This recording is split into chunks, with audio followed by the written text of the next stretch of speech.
This conference will now be recorded. Or maybe it was a big deal. Well, I think we've had that here. So, I mean, I know, yeah. Okay. Have it in your briefcase, just keep it in there. Where is it? Never need it. Okay, so is Joseph now? Oh, Yeah. He's getting something for me. just typically I don't get intimidated by people like that. I don't either, but it just seems odd. I think they're taking a risk that they don't. Are we? I told her. Okay, and that'll be fine. I can take that gun faster. Right, 'cause we don't have all that. Down on your hip. And he says, what do you mean? I said, Because you security need to take Text. people out first. Yeah, Brett? yeah. It's a huge responsibility. You've got to constantly be aware of it. Yep. It's not like this. Or should I text? I can text him. There are some people out there that would try to take the gun. Oh, So, yep.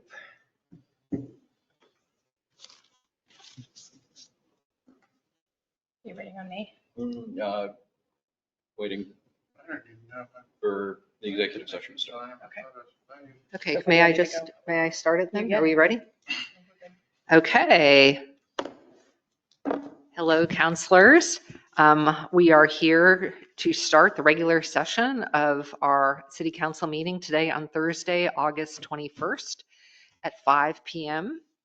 Let's begin with a roll call. Counselor Brennan. Here. Counselor Burns. Here. Counselor Pogwizd. Jim here. Counselor Lovendall. Counselor Rask. Not here. Counselor Webb is not here. No. Okay. So there we have it. I'm going to wait to say the Pledge of Allegiance till we have everybody the rest of the public show up so we can say it together.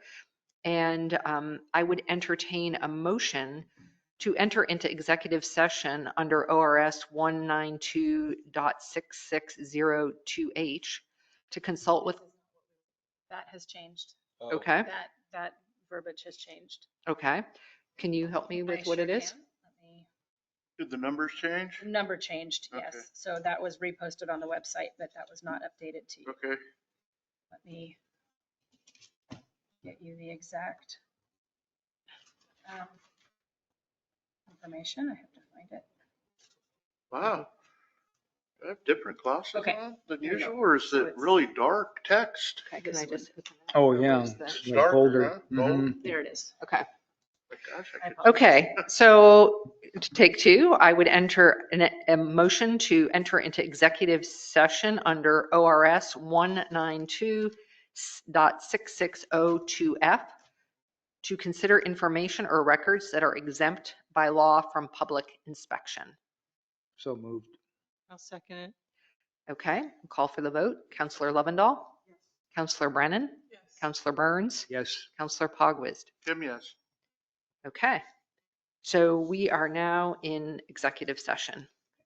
This conference will we now be recorded. already started this meeting. As you know, we were in executive session, so thank you for your patience in us having a little bit of a late start. But we did rearrange the schedule so that everybody could join us in saying the Pledge of the Allegiance. So would you please rise and join me in saying the Pledge of Allegiance? I pledge allegiance to the flag of the United States of America and to the republic for which it stands, one nation, under God, indivisible, with liberty and justice for all. Thank you all. So welcome to our Port Orford City Council meeting. My name is Mayor Ann Velisis, and we've got our city council all here tonight. Do we have Councilor Rask online? It does not appear as though Councilor Rask is online at this time. Okay. Maybe you should, did you text her just to make sure if she wants to join us? Can do that. Thank you. Okay. Does anybody have any additions to the agenda before we move forward? Hearing none, we will move on to citizen concerns. For the first part of this public hearing, we're not going to take any comments on the appeal, which is number 8, the Elk River Property Development's appeal of the Planning Commission decision. We're going to be holding off comments on that until that item comes up in the agenda. So, but if anybody has any other comments that they would like to make, now is the time that you can make them. And I just want to remind everybody, we're going to have a pretty strict 3-minute limit tonight since we have so many people here. So if anybody has any public comments to make, you're welcome to come up and make them. Okay. Yes. Other than that appeal, yes. Please sign in also, if you would. You can do it after, Jen, Okay. but just state your name and then, yeah, so we Okay. have a record of people who spoke. Hi, everyone. It's been a while. My name is Jennifer Head. I live at 42112 Blanchard Drive. Mayor and city administrator and councilors, thanks for the opportunity to speak. I'm here to speak on behalf of the OSU field station. My background is in marine biology. I received my PhD from the Oregon Institute of Marine Biology, which is the University of Oregon's field station in Charleston. Tom and I have been working together for approximately 14 years. I was involved with the Red Fish Rocks community team before the field station was born. And then worked for several years as an organizer of the Water Festival and a participant. I've also participated in synergistic activities at the Marine Station. For example, foraging, intertidal foraging and cooking that Tom and I participated in together. I taught STEM for several years at the field station to local kids and students, my son included. And have also attended numerous scientific presentations and talks over the years since the field station's been in operation. I want to say that all in all, I've been disappointed by the lack of support that OSU has shown over the years to the OSU field station. And I'm especially disappointed by the way that OSU treated Tom in these last several months. This could have been handled much better and more respectfully. I just want that to be noted. And finally, the OSU field station is and has been a vital part of our community since it was bestowed upon us. And it brings a lot more value to the community than I think OSU realizes because they're only here for several weeks out of the year, undoubtedly doing important research, but also we're more than just the 5 weeks that the whale research occurs at the field station. So in closing, I just want to highlight the value that the field station has brought to our community and the value that Tom has brought to our community by being such a champion of education, marine science, and the field station in Port Orford. I hope that OSU reconsiders its stance on the field station. That's all. Thank Should you, I sign Jen. this now? Yes, please, Okay. just sign it, write your name so we have it. Is there anybody else that would like to make a public comment during this time? Thanks, Jen. Thanks, Jim. You're welcome. Do we have anybody online? No? Not seeing any raised hands or any comments. Okay. And you kept in my thing. Let's see. No. Let's close. Okay. Hearing no other interest in people making public comments on items on the agenda aside from item number 8, we'll move on to the consent calendar. Move to approve consent calendar as written. Second. I have a first and a second. Any further discussion on the minutes or the appointments? Thank them both for their willingness to serve. Okay. With that, I'll call for the vote. Anything, or did you have something to say, sir? Okay. Counselor Lovendall. Yes. Counselor Webb. Webb, yes. Counselor Brennan. Yes. Counselor Burns. Yes. Counselor Pogwizd. Tim, yes. Okay. Okay, moving on to the next item on the agenda, we have a presentation by Dr. Lisa Balance and Cinnamon Moffett about the changes that we're going to be seeing at the OSU field station. So at this time, I would invite you to come up and introduce yourself and welcome. You can be right there. Yes. Yeah. Thank you, Mayor, and good afternoon to the council and to the citizens of Port Orford. My name is Lisa Balance. I'm here as Oregon State University's Interim Vice President of Marine Research Operations and Executive Director of the Hatfield Marine Science Center. I am also OSU's Director of the Marine Mammal Institute, and I'm a professor of ecology. I'm here with Cinnamon Moffett, my colleague. Cinnamon, would you? She is the Associate Director at Hatfield's Research Support Services. Cinnamon and I are here to tell you what is happening at the Port Orford Field Station, why it's happening, and what our vision is for its future. And I want to emphasize, we are also here to listen to all of you. Just a brief history of my own background. I'm from a small town like Port Orford, except in the Rocky Mountains of New Mexico. It's a town at the end of a road in remote and beautiful wildness. It's 2 hours from the nearest airport, one high school. When I was growing up, everyone knew everyone else, and we tended to get into each other's business. I didn't realize it as a child, but there were a lot of unique individuals with deep and diverse talents living there. There was not infrequently divisive politics, and I did realize this. There was a deep sense of community. It left an indelible mark on me. Decades later, in 2019, I interviewed with Oregon State University.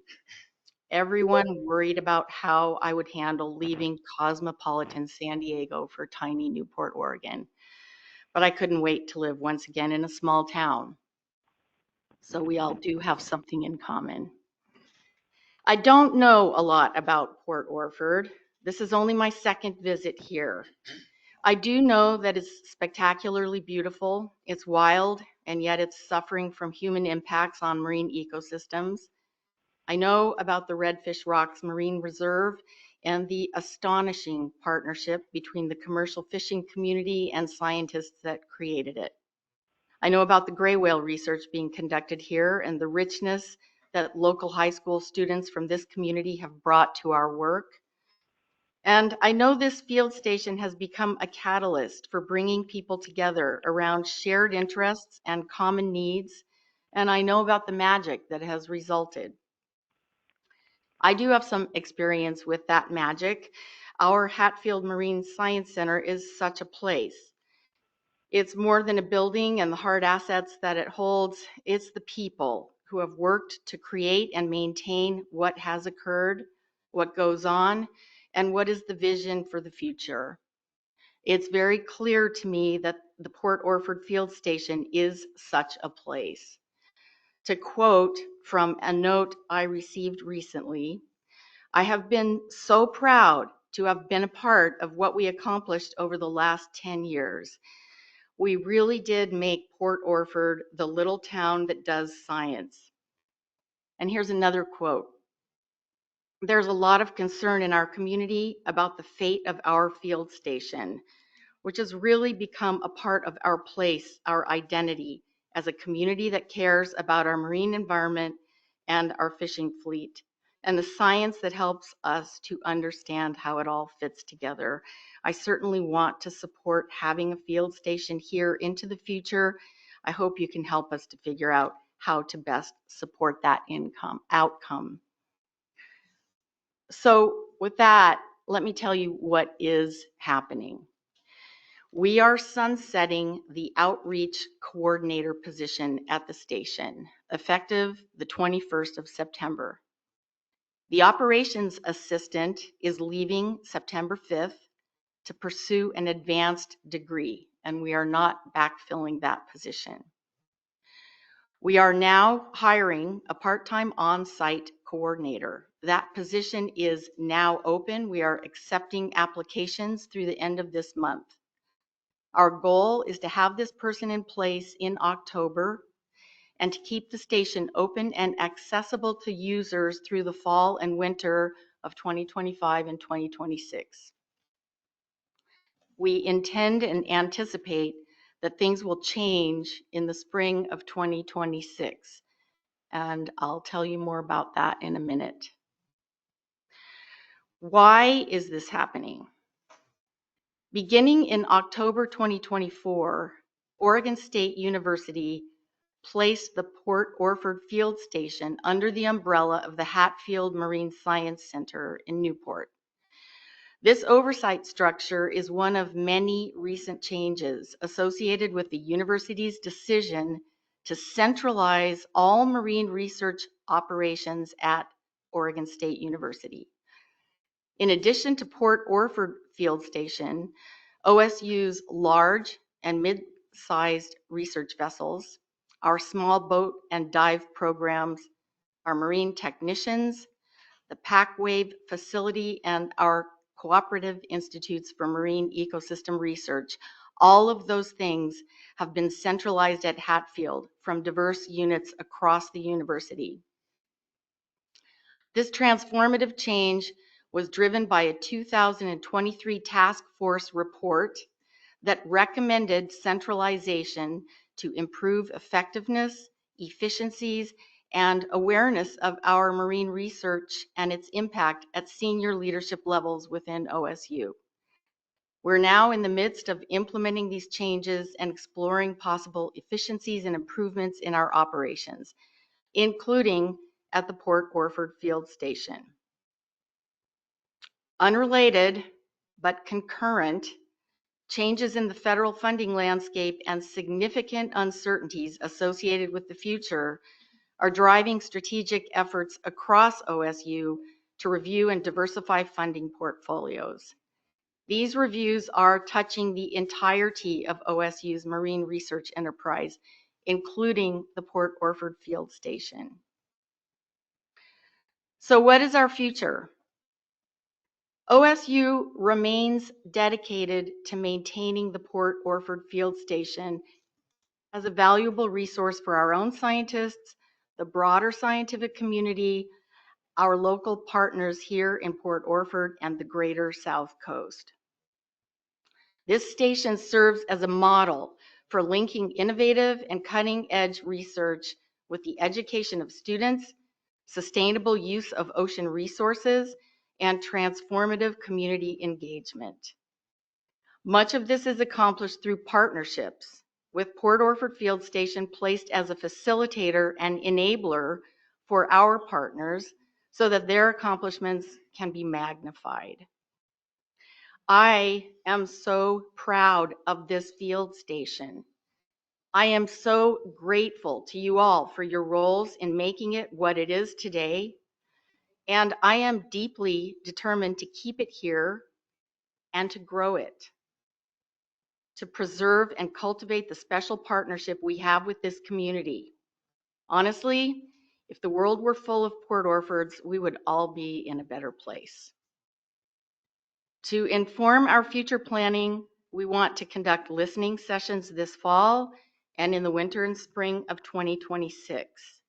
We will disseminate the dates, times, and locations of these listening sessions widely. We value your input. We need your input.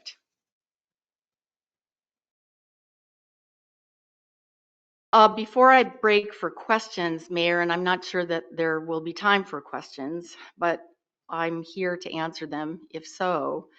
I want to formally recognize Mr. Tom Calvanese. He is the current holder of the outreach coordinator position that is sunsetting. Mr. Calvanese has long been called Port Orford's field station manager, and I have no doubt that he has acted in this regard for many, many years. The field station, the projects it supports, the partnerships it has brokered, its role in the community, Mr. Calvanese has been at the center of all of this. I realize that Tom is deeply impacted by the changes we are making here. And I hear you that OSU has not done an ideal job of informing you about these changes, nor communicating with Mr. Calvanese. I've only been in this position since the 1st of July, but I take full responsibility for that. I realize that Tom is deeply impacted by these changes that we are making. However, it is my hope that our collective future will be bright and linked. I have a vision for that future, and I intend to do everything I can to see this happen. Meanwhile, I've brought a plaque which we intend to hang at the station. And here it is. It says, Tom Calvanese, in recognition of your unwavering commitment to building collaborative partnerships and your guiding vision for the Port Orford Field Station. So with that, I'd like to thank you all for your time and your engagement with us, with me today, and with us through time. Please know that the primary reason I have come down here in person is to thank you, to answer your questions, and to hear what you have to say. You are all important to us now and in the future. I've left a pile of my business cards on the back in the table, and I really do mean it. Let me hear from you. Okay. Thank you so much thank you for making the trip down, Dr. Balance, and thank you for coming to help our community understand what's going on and what your hopes are for our field station. I just wanted to reiterate to everyone that, excuse me, that it has been a position of our city council to do everything we can to support the persistence and success of a field station here in Port Orford. So to echo some of the comments that you heard from people writing to you, it is incredibly important to our community. So thank you for recognizing that. Do councilors have any questions or other comments they'd like to make at this time? I would just really hope that you're sincere about getting this thing going back. This thing's like a community center. I don't think, it's nothing like Hatfield. You're mistaken. This is nothing like Hatfield. It's much larger than that. And the bridges that have been built, or the blood, sweat, and tears that have been put into that thing, followed by, prior to that was the Marine Reserve, Oregon's first, how this could just be shut down on a, and then the explanation about position names and stuff, it's fishy. It seemed, no pun intended, but It's a little punny. Well, I was going to say, coming from I just- I I sure hope that you do think that this is that jewel that you say. It's a shame that you're here after 1 month of service. Welcome to the position. If there's just so many more words I'd like to say, but I'm not going to do it just because you don't have it coming. May I respond? And thank you, Counselor, for your comments. I assure you that every single word I just read to you, I wrote it, and I wrote it out of respect for you and the public that is here. It's all true. We have never intended to shut down Port Orford Field Station. It is truly a jewel. Part of the reason for bringing it under the larger umbrella of Hatfield is so that we can provide more support for it, so that it will have a seat at the table, the Hatfield leadership table, and I have a seat at the table with the Vice President of Research, who talks to the president of the university daily. That was a big reason why we have centralized the marine research facilities. And it is my hope, my intent, and honestly, my belief that Port Orford, the field station, will actually do better, have more support in the future. I would love to see that happen. Yeah, thank you. I do very much value your comments. Counselor Lovendall. Thank you for coming. I appreciate you coming down here, especially under these circumstances. And this question I have is, you stated that someone's going to be here for 10 hours a week. So how will that person interact with the community or support the community? And I also am a little concerned about the compressor for people to come and get air, because I think the closest place to get air is like Eugene. So will that be sustained, because there are other people doing research that need that compressor? Yeah, thank you, Counselor. Great questions. Cinnamon, could I ask you to come up here and speak to the specific questions about this interim position that we are opening right now?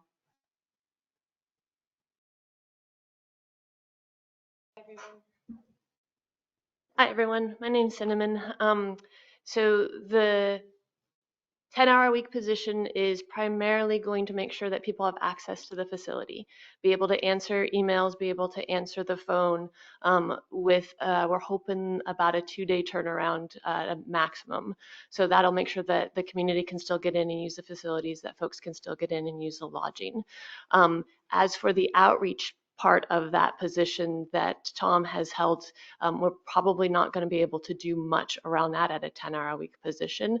But this is a limited duration position. We're hoping that it won't be much longer than a year. And so does that answer your question? And they will have access to air. You're going to keep all of that. Yeah, so we've been available? working with the dive program at OSU, and they are working with the current users to make sure that they have access to that compressor, and they'll be able to operate it without any interruption in their use. Thank you. Yeah. Are there any other comments or questions anybody wants to make? I'm sure that many people will have more questions and comments. And just to be clear, this is, it's not a matter for City Council, but I encourage everyone who is interested to pick up cards and be in touch with Dr. Balance. And for any of us who have further concerns and want to have questions answered, to be in touch with you. And, if you let us know about the sessions, the listening sessions, we can certainly, try to help get that out to the community, because we do really want to figure out how to have a positive outcome into the future here, to get through this trough of funding, institutional transformation, and get on to a brighter chapter. So thank you for coming. Yeah, again, thank you. And I'll say it one more time. I wouldn't be down here if I didn't want to hear from you. And I wouldn't have put my business cards there if I didn't want to hear from you. We intend to stay in close touch with the community going forward. We really value your engagement. We really value our field station. So thank you. Thank you, Dr. Balance. Okay, so moving along on our agenda, we're moving to item number 8, which is the appeal on the Planning Commission's denial of the Elk River Property Development's extension request on the under conditional use permit. So at this time, I would invite anybody that wants to make a public comment, anyone in the room that wants to make a public comment, to come on up. You're welcome to make a public comment. Okay, anybody? Yes, do you want to come up and Sure. just come on up and please state your name and address and write it down on the sheet so that we have Joseph has everybody's name spelled properly. You can do that after you speak if you want to, All right, Mr. thank you. My name is Eric Overbeck, and I live on Sixes River Road. I've been a resident here in North Curry County for 35 years. I know some of you. And I'm also a geologist. I was involved in the geologic evaluation of the golf course property. I work for Jim and for his crew. In my opinion, I think it's an excellent use for the property. There's a lot of benefits, not only to the property, but also to the people in this town and to the community. And I don't really want to go through that. I've got 3 minutes to rehash that. It's also an excellent use for the city's effluent. It's taken a bad situation and turning it into a good one. What are contaminants that are going out into the ocean can now become fertilizers. And I guess for the life of me, I'm not really certain why anybody would object to that. But I can see where you may have concerns about contamination. It is on the south bank of the Elk River. And as you may or may not know, the Department of Environmental Quality will require that the groundwater and surface water be tested periodically for any contaminants. We do that kind of work in our consulting business, and that's something that we'd be happy to help Jim and his group with. And I think we could come back in and report to the city. If that is a concern, it's certainly something that we will monitor and make sure that we're not contaminating anything. The groundwater being primary concern and surface water. But again, I mean, there's so many benefits. You could have a thriving business here, which would create jobs. It would bring visitors, paying customers into this community. I play golf at the crossings, not well, but I play. And we have charitable events there. We raise money for, among other things, Stock the Shelves program at Pacific High School. We have charitable scrambles for the vets. The resort, which we use as a model, has a scholarship program for the youth there. The kids that play or caddy there can actually apply for a scholarship. It's a terrific opportunity, and I'd really hope that the city considers that. And like I said, if there is a concern about contamination, we can monitor that. Okay? Perfect. Thank you, Mr. Eberbach. Did you write your name down, by the way? Did you get that down? It's up there. No? Okay. Anybody else wanting to make a public comment? Do we have anybody online that wants to make a public comment? Any comments or any raised hands? Okay. Well, with that, then let us move on to consideration by council of this appeal. And I think I'm going to turn it over to, is Crystal Shoji here? Crystal is online. I think she's currently muted. Okay, Crystal, if you could come on and help us walk us through. Okay, I think I'm on. We can see you. Yes, you're there. Thank you. Thank you. It's great to be online with you. I wish I was there with you. Mayor and city councilors and participants, I'm here to report, or not really report, but just kind of set the tone for some of the things that have taken place with the extension request, because that is the topic that we're here for. So hopefully you have access to the documents. Joseph has posted most of them, and I think you probably have some handouts there at the meeting. And I'm just not going to go through all these documents, but I'm going to go through what is here so that you're a little familiar. So the first one is the request to the Planning Commission from Troy Russell with Elk River Development Company, or Elk River Development LLC. And they have been coming for, I believe it's 8 years now, getting extensions for the conditional use permits that were passed.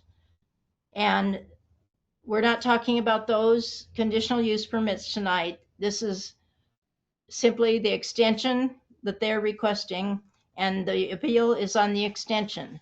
So it's not about whether they're doing something we like or don't like in the actual conditional use permits. It's about whether we want to give them an annual, yearly extension.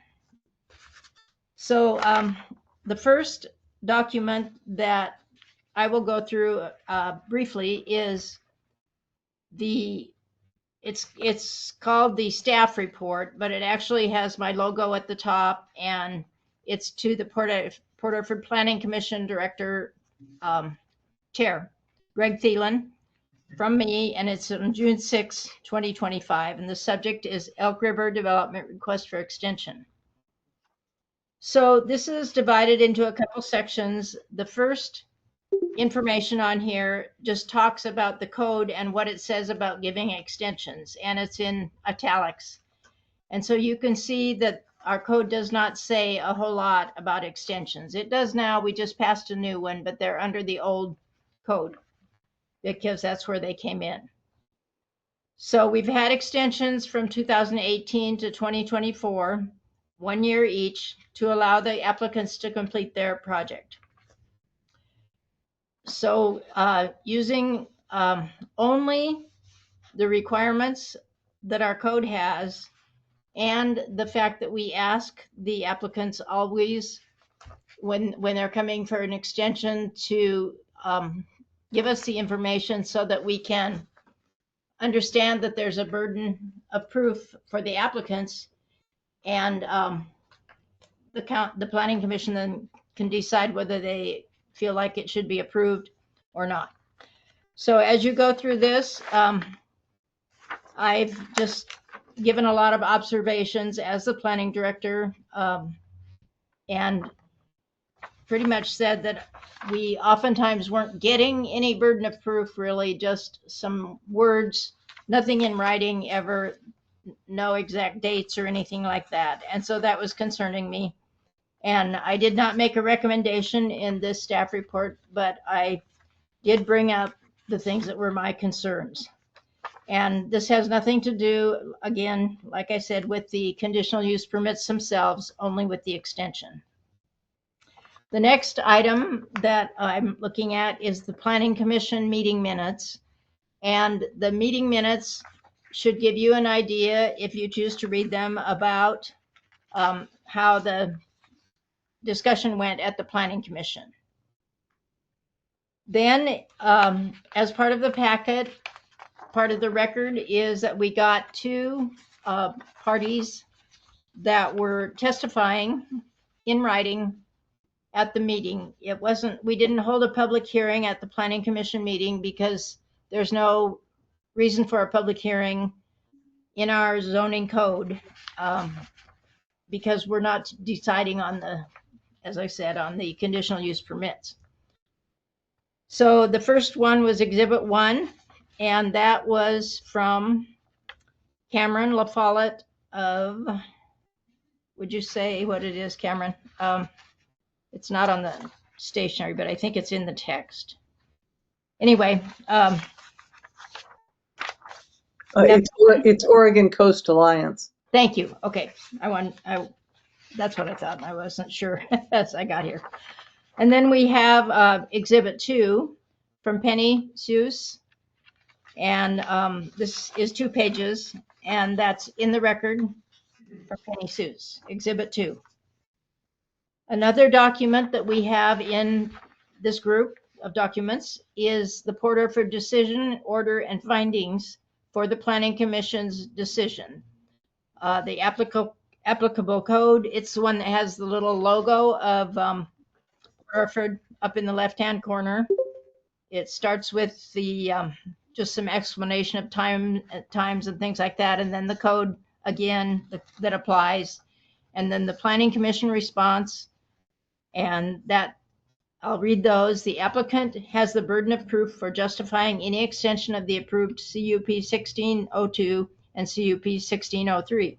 The Planning Commission determined that the applicant did not explain reasoning or evidence in writing that would justify the extension. And then number 2, the Planning Commission expressed concerns about the condition of approval that justified the initial approval of the two conditional use permits, and the fact that the circumstances have changed in the 8 years since the 2017 approval. So it wasn't concerned about the CUP. Excuse me, Crystal, can I ask you to hold there for a second? I don't think we have that. We don't have that. I think Joseph probably ran it off for you. We talked about it today. Or is that in the digital packet? What document? It sounds like it's the findings of the planning commission document. Yes. Oh, I can go get copies of those real quick. Apologies.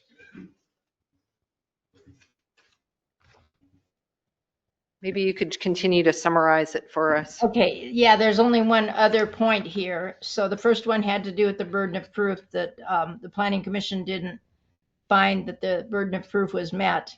And the second one, the planning commission expressed concerns about the conditions of approval in that they justified the initial approval and the fact that the circumstances have now changed in the 8 years, and that so we may not be facing the same conditions or the same reasoning that we would have, that the planning commission made in 2017.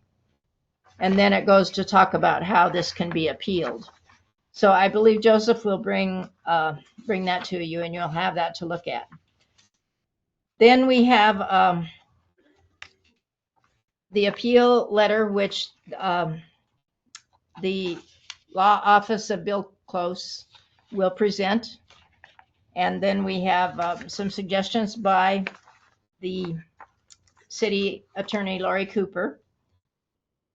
And then we will go into some more exhibits. And what we need to do is take those exhibits in right now. I've got one taken in already. It came from Greg Thielen.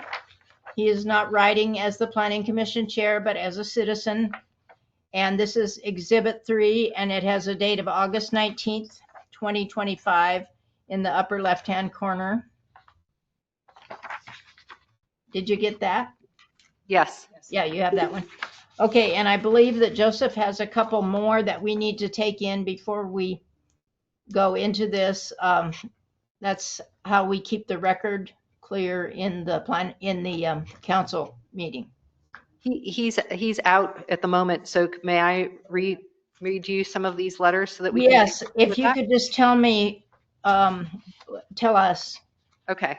who it's from, what the date is, and I will Okay. assign an exhibit So number. let's call exhibit 4. We have a letter from Beverly J. Walters dated August 19th, 2025. Thank you. We Do we have have another one? a letter from the Oregon Coast Alliance dated August 21st, 2025. That'll be exhibit 5. Yeah, okay. We have a letter from Zoe Bradbury DeSura dated August 21st.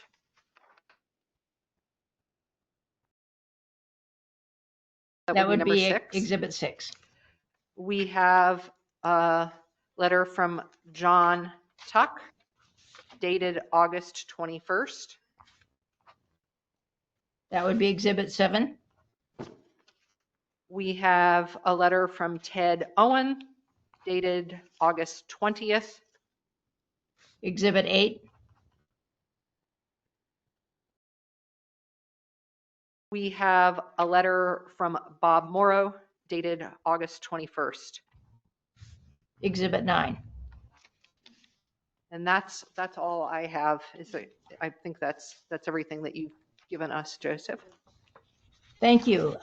That concludes my part, unless one of the council members has questions of something that I might have missed or presented or didn't understand what I was saying or something like that. Does anyone have any questions for Crystal?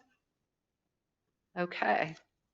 Hearing none, we'll move on, and I would invite Councilor Bill Cluse to join us to explain the appeal letter at this point. He does not appear to be online.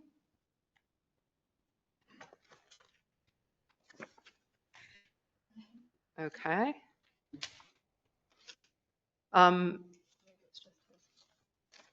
Okay, so we can take a moment to look at his letter, or Lori Cooper, what would you recommend since we don't appear to have the other counselor here?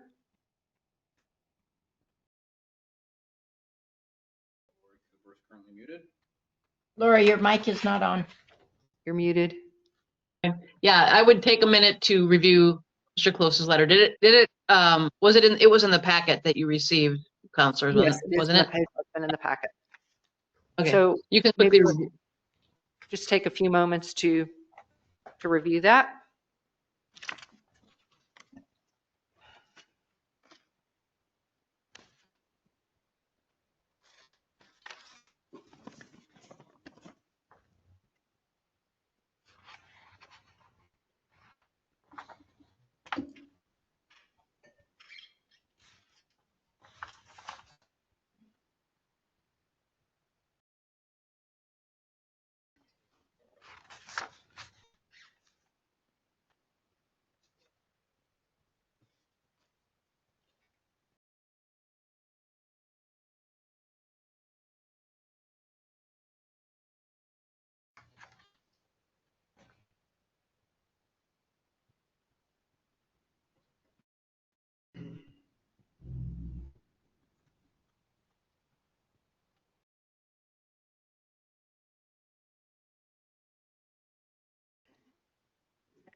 Mayor, Yes? Oh, I'm sorry. Excuse me. Yes, please, Crystal. um, could anyone at the city let us know whether they sent Mr. Close a notice of this, or Elk River Development?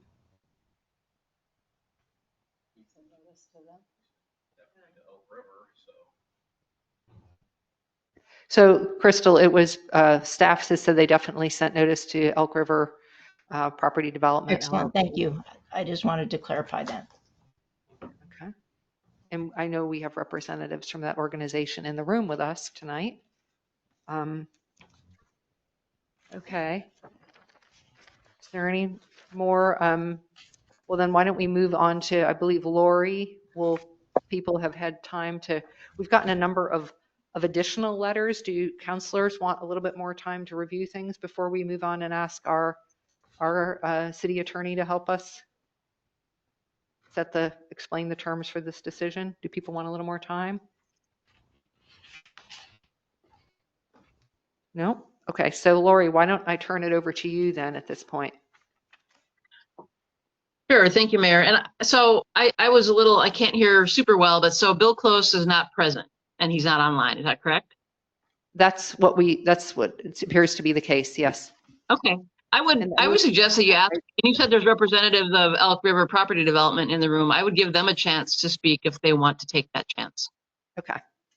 Would any of you like to come up and speak? Yes? Why don't you come on up, Troy?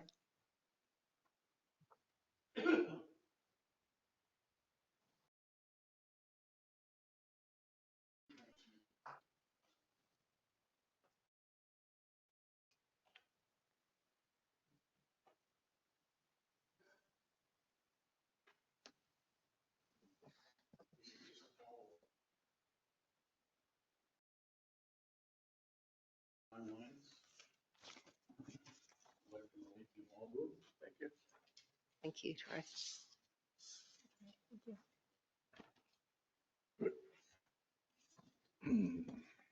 Okay, so Crystal, we just got another exhibit or a set of things, a little packet, so that should be probably the next exhibit. And this would be from Elk River Development? Yes, from Troy Russell, Elk River Development. Thank you. That'll be Exhibit 10.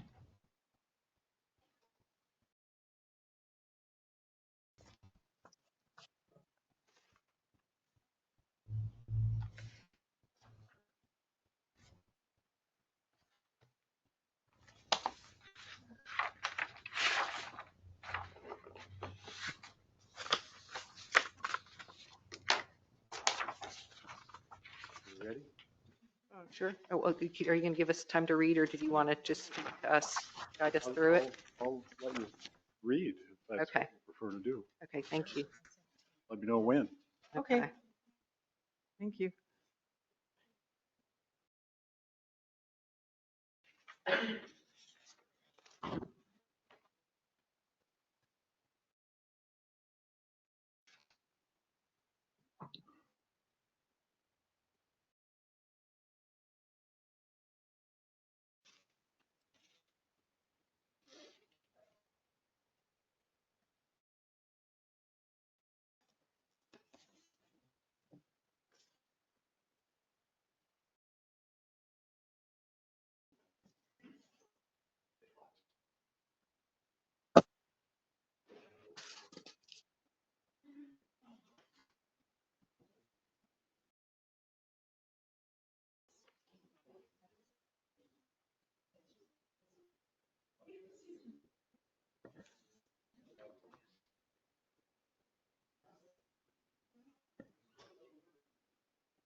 Okay, I just ask people in the audience to keep it quiet so counselors can read in peace.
Bring that up if that question comes up. Okay, are people done with reading? Can we move on? So, Mr. Russell, please. Good evening, Madam Mayor, Ms. Radcliffe, councilors, Joseph. For the record, my name is Troy Russell. I'm a resident of Bandon, Oregon, and I'm here this evening representing Elk River Property Development to talk about conditional use permit 1602 and 1603. I'm here before you this evening to request that the City Council overturn the denial of an extension for CUP 1602 and 1603. This action will keep the door open for a long-term mutually beneficial public-private partnership. Concerning the two conditional use permits, this is a copy of the staff report from, I'm not going to pass it out, but you can see that it's voluminous. A lot of time and effort and dollars went into preparing this application. And in turn, a lot of time and effort by the Planning Commission at the time, combing through it and seeing that everything was applicable and legal and right. And they approved it, went to the City Council. City Council approved it. This was 2017. Then it went back to the Planning Commission and they came up with findings, which is another fairly thick. It's only a 1/4 inch thick. And at the back, there are conditions in the findings, 25 of them, A through Y. Couldn't come up with a Z, I suppose. But the conditions are very specific. And after the City Council approved it and the Planning Commission came up with findings, then it went to LUBA, the Land Use Board of Appeals, which is the Supreme Court of land use decisions in the state of Oregon, multiple times. That took more time and money that we would certainly rather have spent on engineers and move the project forward than attorneys and city planners. Excuse me, if you can hold on for a second, Troy. Is that Councilor Rask? Are you joining the meeting now? I am. Okay, thank you. Welcome. Okay. We'll put it on the record that Councilor Rask is joining the meeting. It's 6:34. Thank you. Continue on, please. Thank you. At the time, the principals of the project, partners Jim Haley and David Essler, were the only investors. So we needed to be careful about how we spent their funds, a concept I'm sure the Port Orford City Council, is familiar with. The trips to Luba, that was bad news and good news. I've already mentioned the bad news about Luba, time and money. The good news is that Luba referees, that's what the 3 land use attorneys are termed, have had multiple examinations of the two CUPs and have affirmed the Planning Commission's initial approval multiple times. As it's been reported, there have been changes over the years. That's not true. There have been no changes to the conditional use permit. The wastewater treatment plant remains where it was. Our adjacent property on 12th Street, still there. We still offer an easement through there to the city, which may give you an opportunity to not have to replace a pump station on Wyoming. The pipeline route remains the same. The reservoir site out at the Naps remains the same. The footprint of the golf course remains the same. The only possible change might be that we would be willing to negotiate a price for your water, but that'll come at a later date. So with no material changes to the conditional use permit, we see, and Bill Close sees no need to redo it. The original time-tested document still applies. I handed out to you some timelines. That was mostly for the benefit of counselors that haven't been here for the whole duration. It started out in 2015 when Port Orford requested a secondary outfall from the Oregon DEQ. And that's what this represents, a secondary outfall in case your first one fails. I won't read through the list, but I will highlight a letter from late Jim Auburn, former mayor and city councilor. His letter, 4 paragraphs, kind of explains the challenges of Port Orford's history with challenges with the effluent disposal. And the 3rd paragraph, the winter of 97, 98, when that got blown up, Mr. Haley and I happened to be building the original course of Band and Dunes during that time. I'm actually not quite sure why I even brought that up. Just History. Just fond memories of Band and Dunes construction, not the destruction of your guys' waste development. Thank you. Thank you for that clarification. So, but you can see that once upon a time that Port Orford wanted to send the effluent to Knapp Ranch, and we're willing to pay for the system and pay the Knapps to take it. And that's a different scenario now. The 3rd page is a different timeline. That's just the last 2 years when the DEQ made it clear. He's now retired. Paul Kennedy, the person I dealt with who was writing the permit, made it clear that our permit was going to go nowhere with the DEQ. We could certainly permit it, but it was going to go nowhere unless and until we had a source of wastewater to reuse. And we don't have wastewater. You do. And that's what we've been trying to get. And for the last 2 years, I've been here quite a bit. Feels like the movie Groundhog Day, a little bit. And at first, I met with interim city manager John Huddle. And then, of course, you know the rest of the story after that. And most recently, we've been waiting, or been told to wait for the results of a feasibility study, which is the correct step for you all to go through that, but we're waiting. And that brings us down to the bottom. This summer, this last session, the House Bill 2169 establishes a state policy on water reuse. That directs the DEQ to create a water reuse team and declares an emergency effective July 1, 2025. So now the state is on board, the state of Oregon is on board with wanting everybody to reuse wastewater rather than use fresh water. So with that, I'll make my request. I'm requesting the City Council overturn the denial of an extension for CUP 1602 and 1603. This action will keep the door open for a long-term mutually beneficial public-private partnership. Thank you. Thank you for bringing all of this stuff. Thank you, Troy. Any questions? Lori, is this a time for questions for Mr. Russell? Is that an appropriate use of this time? Yes. Okay.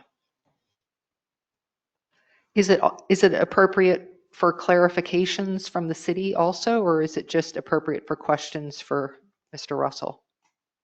It can be both. It can be a hybrid. If Mr. Russell says something and you need clarification from staff, you can definitely ask staff as well. Okay. Does anybody have any questions for Mr. Russell? I'll have one little question. So I had heard that the reservoir site actually may have been moved. Is that true? Or that there's a new potential reservoir site on the county land, or is that just still in? It hasn't been built yet, so if it has moved, it's Little bit. fractional. Okay. But it may have reduced in size. To be determined. To be determined. Okay. Thank you. I thought I'd heard something about workforce housing was planned on a certain location that now the pond is going to go in. No, we've purchased some neighboring properties that became available. Really didn't want to put any housing next to the old dump.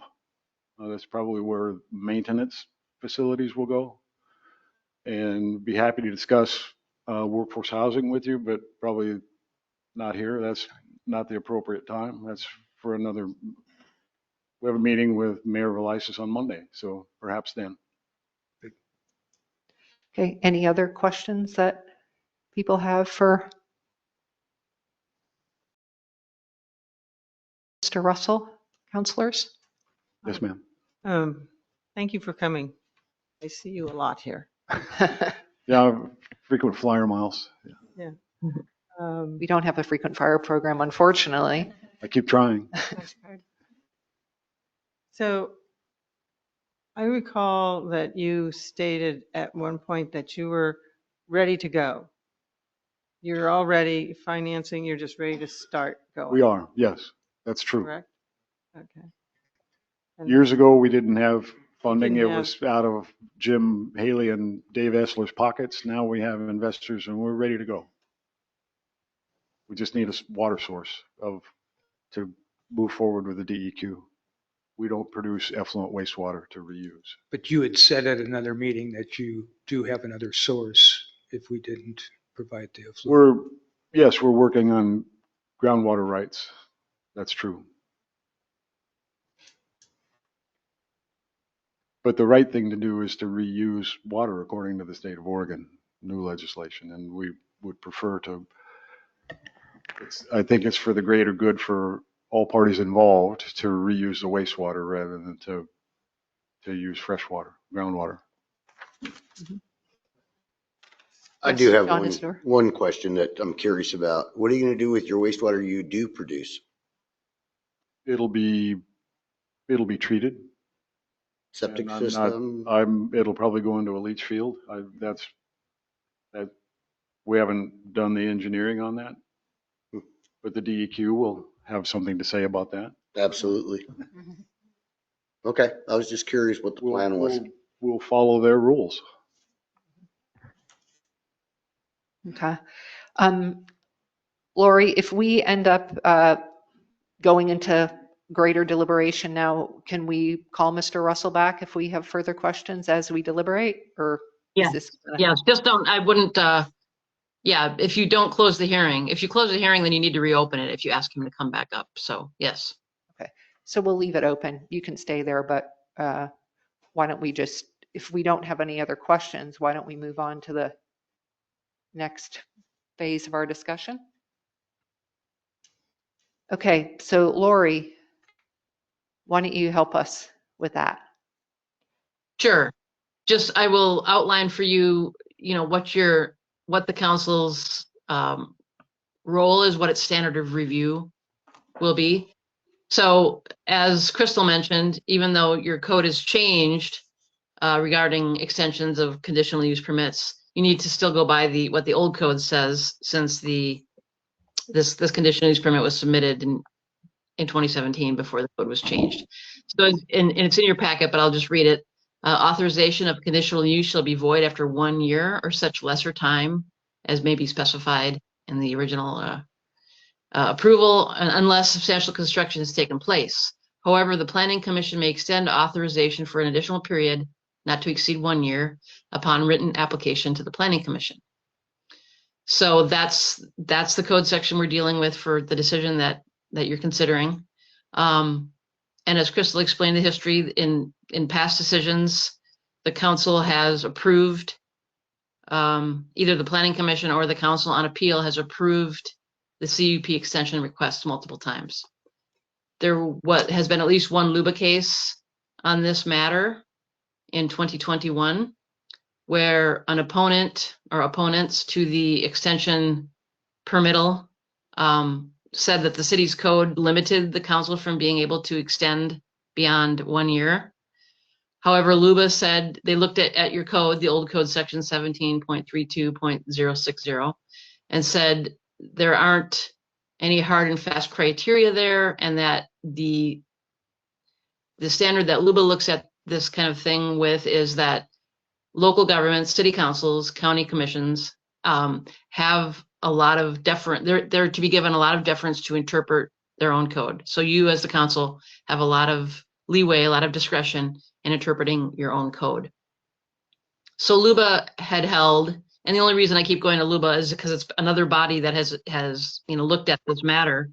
Even if LUBA hadn't ever decided on this matter, we'd still be talking in the same context, that what your code says is that you can, basically what it says is you can extend a conditional use permit upon request, but it doesn't say that you're required to extend a conditional use permit upon request. So, your code doesn't expressly prohibit extensions, but it does not expressly require extensions. So it's up to the council to decide whether a CUP should be extended. And I think what you have before you, the record, the materials in the record, including Crystal's staff report and the findings from the Planning Commission, show what they thought about this code section and the burden of proof and the standard of review. You can affirm what the Planning Commission did, or I think you can deny it without much risk of legal ramifications or being overturned by LUBA. So, and I think you have some discretion in discussing if there's changed conditions, if you're comfortable continuing to extend because you want to keep this conditional use permit alive, you can certainly do that. However, if you think things have changed in the 8 years that since the original CUP has been granted, I think you can deny this extension request, which, importantly, and as we've been saying throughout the hearing tonight, we're not here to talk about the merits of the conditional use permit itself. We're talking about only the extension request. But if extension is denied for any conditional use permit, doesn't have to just be this one, applicants can always reapply for a conditional use permit. And that means another application, which probably means more money, obviously, and more time. But there's a lot of cities and local governments have codes and you've changed your code now, which limit either the time that the extensions can go on or how many times you can ask for an extension. And there's reasons for that, because as we've discussed tonight, things change, conditions change on the ground. Even if they don't, applications get stale. There's new technology, there's new things that have happened in the world or on the ground. So, and there's even just the fact that city staff, has to spend time every year on writing staff reports and going through the process at the Planning Commission and at the council if there's an appeal. So that's another factor that the council can consider on whether to extend a conditional use permit or not. So that's just sort of the broad view, because the reason it's so broad is because your code is so broad, your old code. And so you have a lot of discretion on what you want to do. So if you have any questions, I'm ready to try to answer them. I have a question for you. Mr. Russell talked about the conditions A through Y, and a lot of the council members on this council have never even seen those conditions or know what they are. And I believe it's not part of this discussion. And yet I know that one of the letters we received talked about the possibility that, oh, well, if you extend it, if you denied it, then you could go back and update some of those conditions. But if we don't even have, if the counselors on this board or body don't even really have much knowledge of those because that's outside of the scope of this decision, I guess just wondering what you might say about that.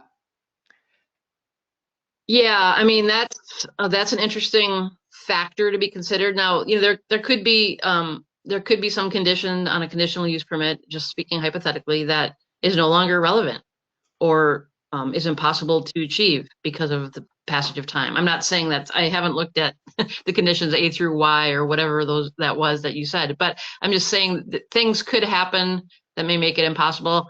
That could be a consideration, but I don't think the planning commission discussed that in its latest decision, and I don't think you have that information before you either. So I think you need to be a little bit careful unless you have some actual knowledge or something can be shared and put in the record of why any of those conditions may be so woefully out of date that they don't. Well, one of the letters mentioned a particular condition that had to do with the time extent of the bond being 1 year. So, and the length of, I mean, just the fact of our aging infrastructure, and as one of the things that could possibly be worth reconsidering. So. Yeah, no, I think that's appropriate. And I was going to say, as I was talking about, things could have happened in 8 years that may make one or more condition in a conditional use permit valid or impossible or invalid, what have you. I think there's ways, that doesn't necessarily mean something has to be denied or approved. There's ways that cities deal with that kind of thing where, it's an administrative decision. You're going through let's say somebody comes in with a plan for their project that they got a conditional use permit for. And one of the 18 conditions can't be satisfied for one reason or the other. I don't know what your code exactly says about that because I haven't looked at it, but sometimes there could be administrative decisions to change that or recognize the practicality or impracticality of something, especially if it's minor. Other times it may need to be amended. A CUP may need to be amended if things have changed that much on the ground. So that all plays into what you said, Mayor. I think, like I said, you have a lot of leeway. I think that you can't necessarily base your decision on something that's not relevant or not, in the bailiwick of the universe of conditional use permits. But I think if there is something, a bond, I think you could cite changing conditions as a reason to require, to deny an extension and require a new application if that's what the city feels is best in the public interest to happen.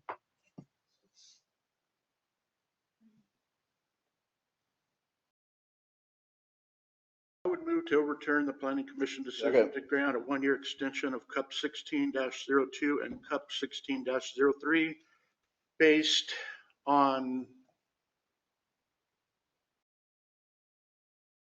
findings to come from staff. Can you repeat that? You said you moved to Overturn. I moved to overturn the planning commission decision, but the way it's written, it doesn't sound right to me. But their decision was not to grant a 1-year extension. My decision is to grant a 1-year extension. That's right, to overturn it. You're Yes.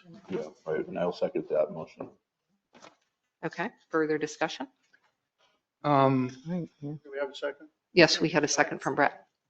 I feel that the conditions have changed considerably in the last 8 years, and that our staff capacity is a definite issue.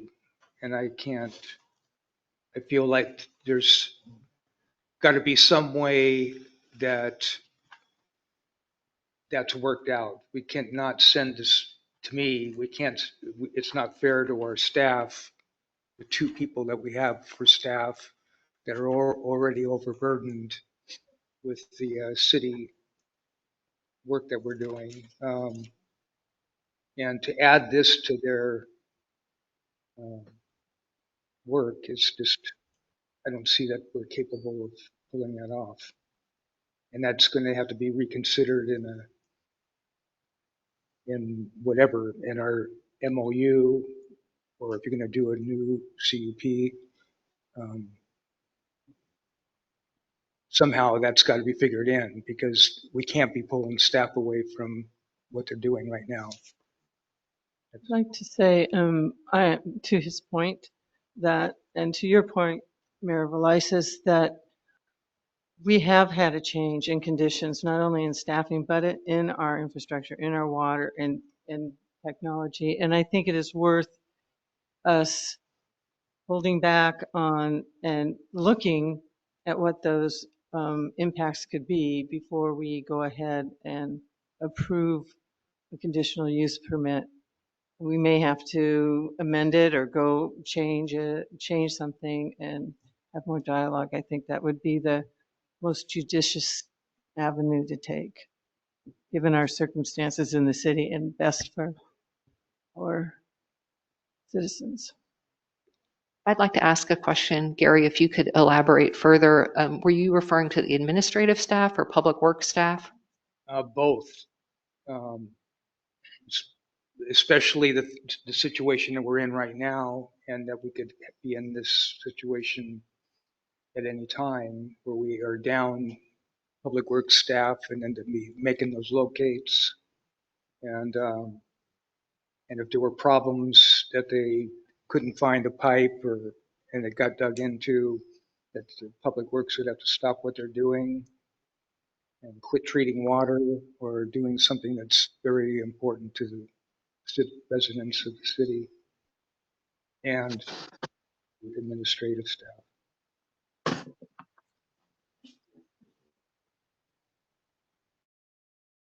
Does anybody else want to? I think there's been some changes, and that is the ocean is acidification continues to get worse, and hypoxia continues to get worse. And we're talking about our love for the marine ecosystems, and here we are going to continue to not prioritize that's our breadbasket. And it just seems kind of short-sighted. I can't find a single reason why not to support this staff time. I get it. But is this not bigger than that? You know, it's not bigger than that. No, day to day, the staff doesn't. Have you been in City Hall and seen what they have to do? I would beg to disagree with that, and say that 35% of our economy here in this town is ocean resource extraction related, and that we should, let's not be part-time champions of that. Can I speak to that issue? My understanding is that we do not have hypoxia at our outfall. In speaking to someone that, a PhD that works at that, it's not as detriment. You think, oh, we're sending effluent and we're having a large impact. It's my understanding that the amount that we give to this big ocean, but we're not, I've heard that said before, that we have a situation of hypoxia, but that is not the case. Maybe some of the PhDs in the room can speak to that. Municipal outfalls are the largest contributor to ocean acidification that are currently happening. That's There's a just a fact. scientific report on that as well. The fossil fuel, it's a 50-year cycle. Yeah. And fossil fuels, what we're seeing. I think that this is getting a little bit far afield, so I think I would come back to, but I take your point. We'll take your point about that consideration and concern. I wondered if staff have anything to say in light of what Gary is saying about, I know we have heard in the past, John, you're talking about with like the Beacon broadband and going out and having like things people say, oh, no big deal, but then we've all come to understand that things are a big deal because of what Gary explained. I think we're a long ways away from that. I mean, it's going to be years before you actually put a pipeline in the ground. Let's be realistic. Cheers. So I'm not too worried about staff point at this time. I will say that I'm not opposed or against the golf course, but I think water reuse is a huge thing. Anytime you get to use water twice and you take the nasty stuff out of the ocean is a benefit. That's kind of my thoughts. When we get to the pipeline, that's a whole nother discussion. That'll be the MOU. We'll figure out how we're going to mitigate all the crossings that somebody is going to have to do.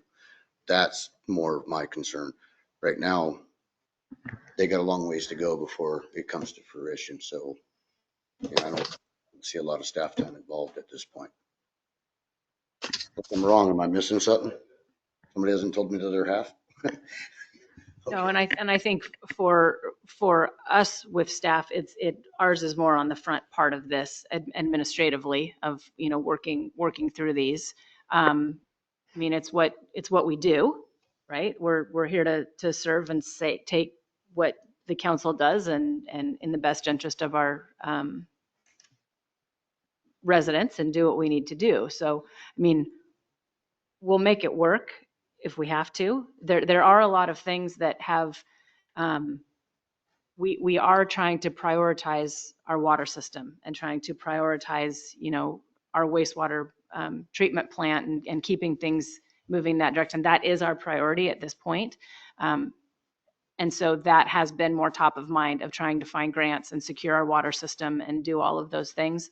So I think it's not as much just this, it's all the other things that are now being asked of a small municipality to try to do more with less and to try and do that. So we are stretched in that way. So we just have to prioritize our time and our efforts, which we're doing. But again, it can't be that, we just say, oh, it's too much, we can't do it. That's what we do. But it is definitely an additional amount of work that will happen to do this. I mean, obviously. So as long as the people of Port Orford and what we're doing, it's in the best interest of them to get what they need, that has to be top of mind for me too, is to protect the city, and do what's right for the people. And, at this point, again, we've really had our eye on trying to make sure our water system is working. Yeah, continues to supply the drinking water to the town. So Would it be fair to suggest that we overturn this for one more year and demand that MOU be in place when this comes back to us next year?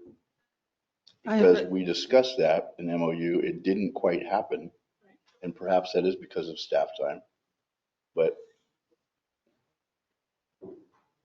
I just don't, Wouldn't it be better to just, if we say, okay, we're going to not agree for this one, we can look at, doesn't mean we don't want the whole program. It doesn't mean we don't want, we just are, we don't want the pipeline, or, we're not even talking about that. We're talking about maybe we need to relook at the conditional use permit and how relevant it is today.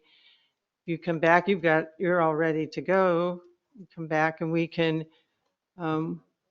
spend time and really have a conditional use permit that's applicable.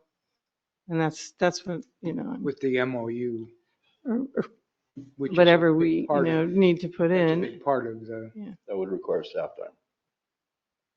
But, I'm just concerned that some of this isn't applicable today and that we can improve upon it. We're not trying to say no golf course and no.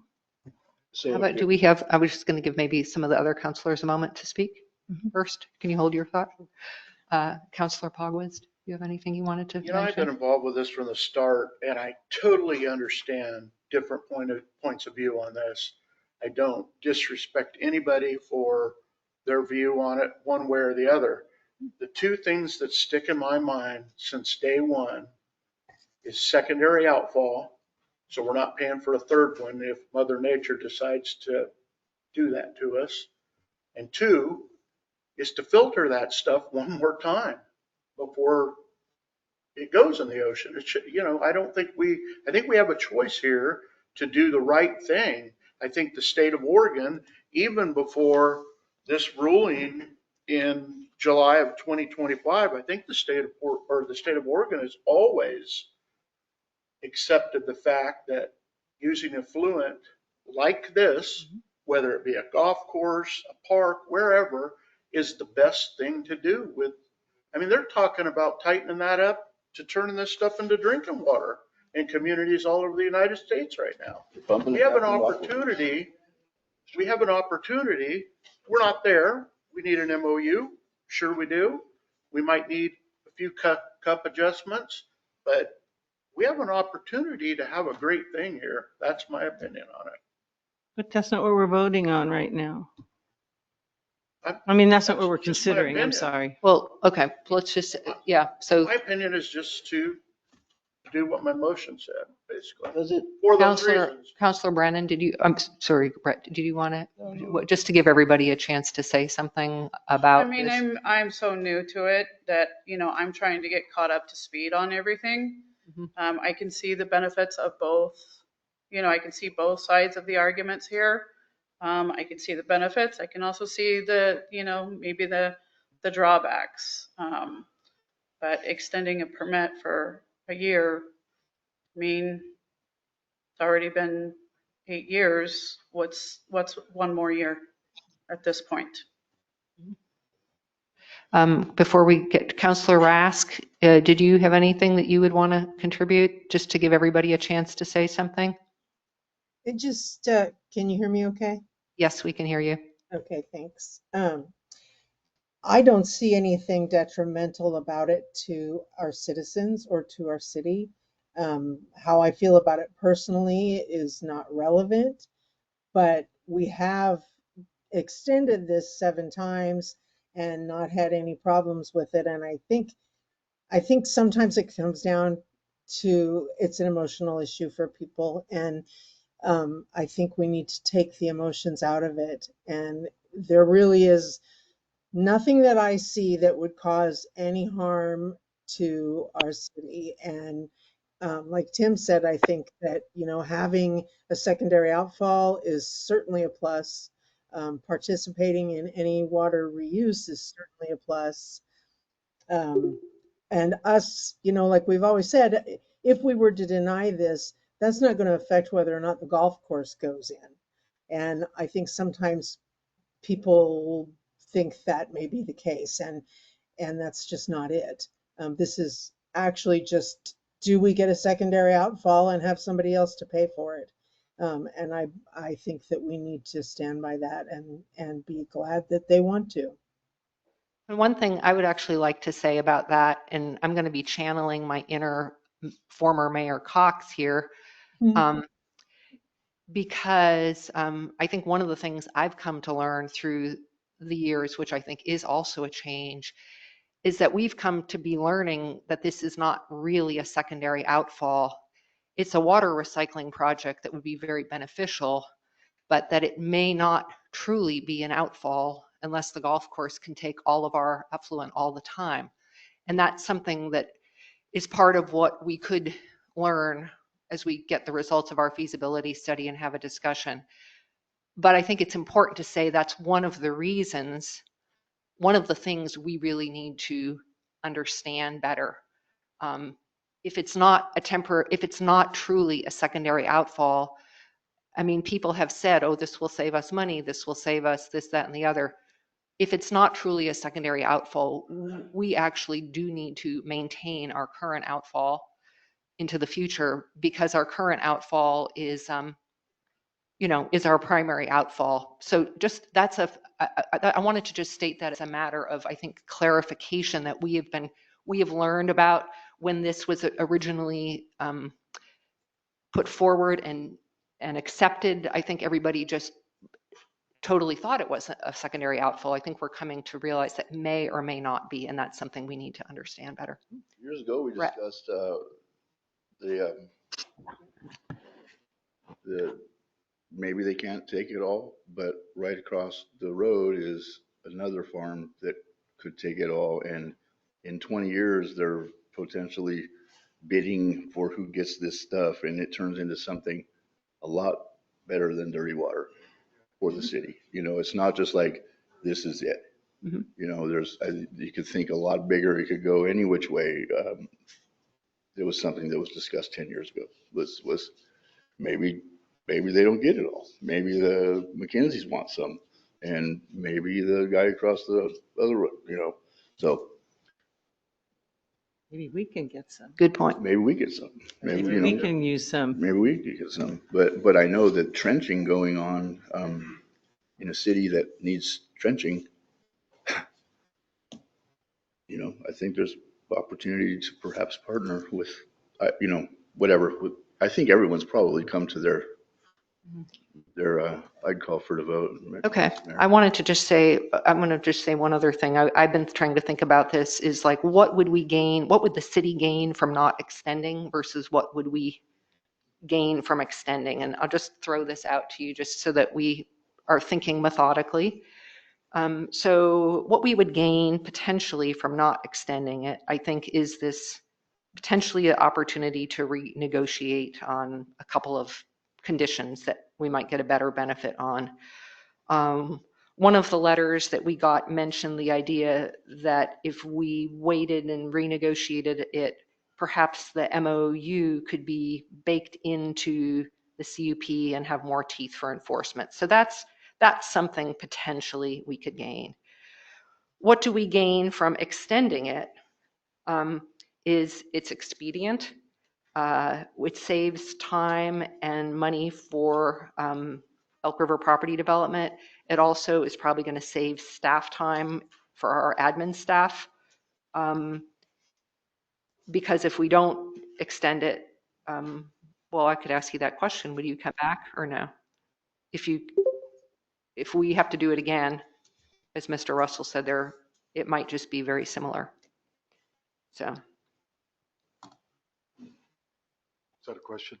Yeah, well, I guess no. I guess not. I mean, I could ask you that question. If we were to deny it, would you come back and request another one so that we could negotiate? I can't answer that definitively, but I would lean no.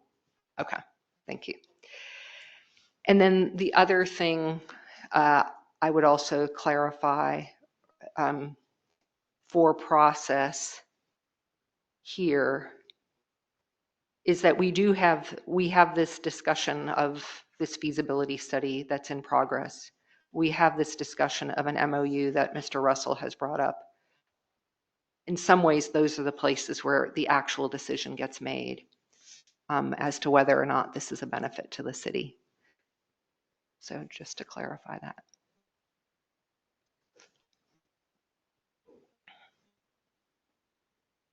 Any other comments? Okay. Is everybody ready to call for the vote? Okay. Councillor Rask? Yes. So the yes here is to, yeah, okay. Extend. Councillor Lovendall? No. Councillor Webb? Webb, yes. Councillor Pogwizd? Tim, yes. Councillor Burns? No. Councillor Brennan? Yes. Okay. So do I get to make it? You get to vote. Holy smokes, really, I wasn't counting on that. So let's see, we've got, okay, what am I going to do then? We've got Perry. No, it's 4-2. It's 4-2, yeah. Math's no good. Your math's not mathing, sir. My math's not. 4, 1, 2, 4 to 2. Okay. Yeah, I was just saying. Not that I was trying to deny you a vote. Oh, but no. I was Thank you. thinking myself, I know, I was was just fun watching. I know, I was too. I was like, gee whiz, I didn't think it was going that way. Okay. So we have had this vote, and I thank everybody for their comments, and thank you for coming, Mr. Russell, and for bringing this information. Lori, I think we would direct staff to come up with findings for this that we will deal with at the next meeting. Yes. Is there anything else we need to do on this topic? Lori? No, not from my perspective, no. So we just close, it's not even really a hearing, but we're going to close this topic, close the hearing at this time. So thank you, everybody, for coming. Thank you, counselors. Okay, we'll give people a moment to leave, and then we will move on to the next topic, which is my favorite topic of this meeting.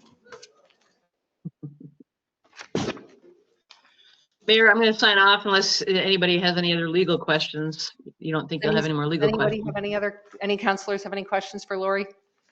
No, thank you so much, Lori, for your help in getting us through this, and we'll be in touch. All right. Thank you, Thank Lauren. you. Sarah, do you have a Ready. question? Oh, no. Oh, Okay, thank okay. you. Okay.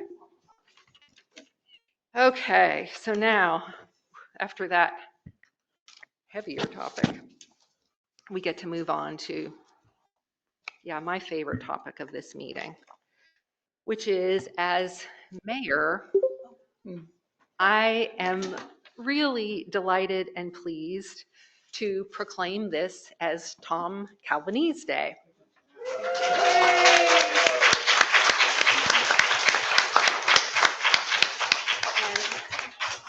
I want to, Tom, I want to invite you to come up here to embarrass you, or maybe actually, well, we're going to actually just come up and stand here while I read this to you, and then we're thinking maybe we could do a photo op instead in front of that heart instead of, okay? So I wanted to just mention that okay. Okay, I just wanted to mention that we had citizens approach me and ask that we recognize the outstanding contributions of our community member, Tom Calvinese. At this juncture where we've heard he's kind of moving into a different phase, but I'm so glad you will stay in our community. So I'm going to read the proclamation that was brought to us. Whereas Tom Calvinese did join the community of Port Orford in 2010, and whereas Tom had the dream that scientific research could go hand in hand with commercial fishing to the benefit of both, whereas Tom served on the Port Commission to support commercial fishing and to advance the dream, and whereas Tom built the program at the Port Orford Field Station and made it a supportive and dynamic place for students and faculty researchers, and whereas Tom fostered the vision of scientists learning from the community and the community from the researchers, a vital collaboration that has supported the success of our local Redfish Rocks Marine Reserve, and whereas Tom's efforts have made Port Orford, quote, the little town that does science. Now, therefore, the Common Council of the City of Port Orford, with much gratitude and high honor, and I, the mayor, proclaim August 21st, 2025 to be Tom Calvinese Day.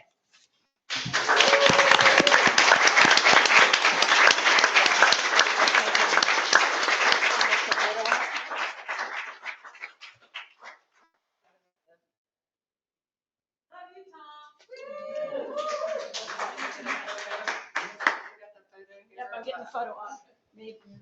Maybe not the split. Yeah.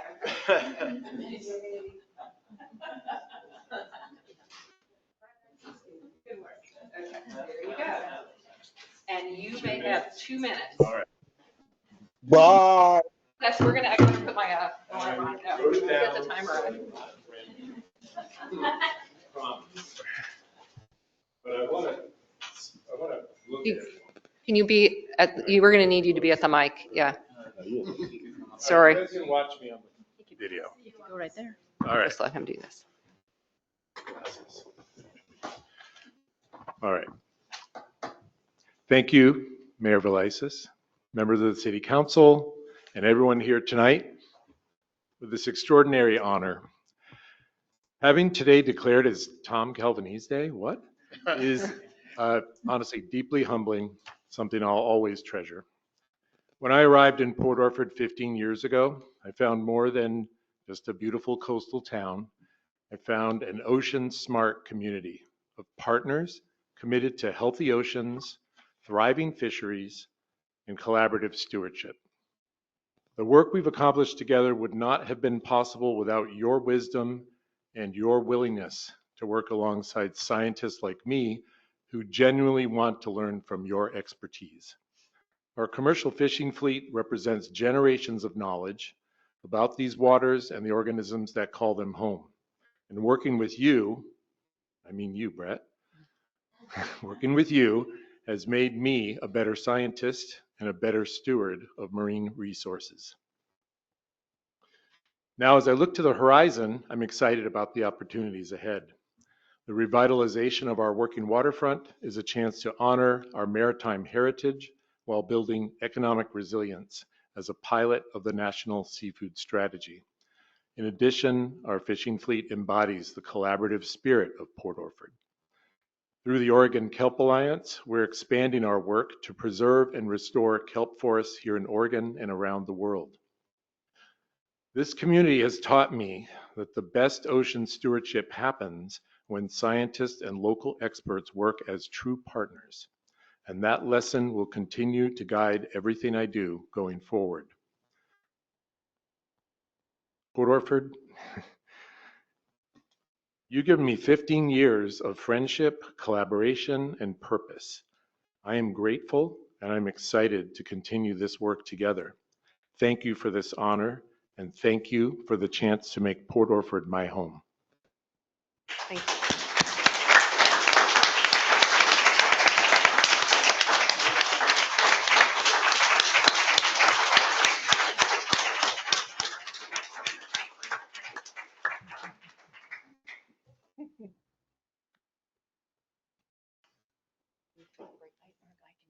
Okay.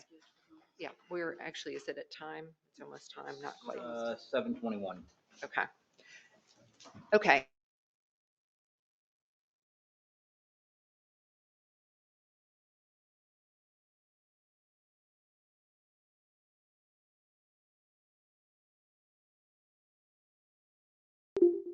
Oops.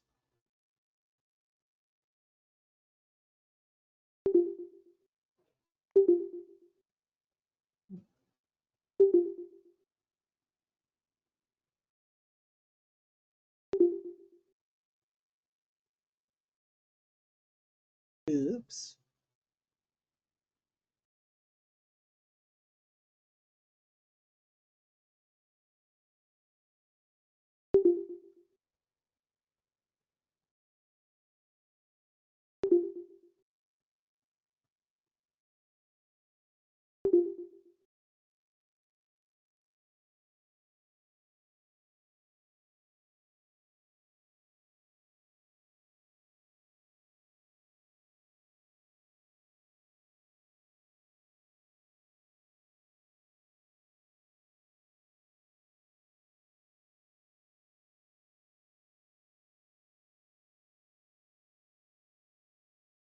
Can anybody hear me?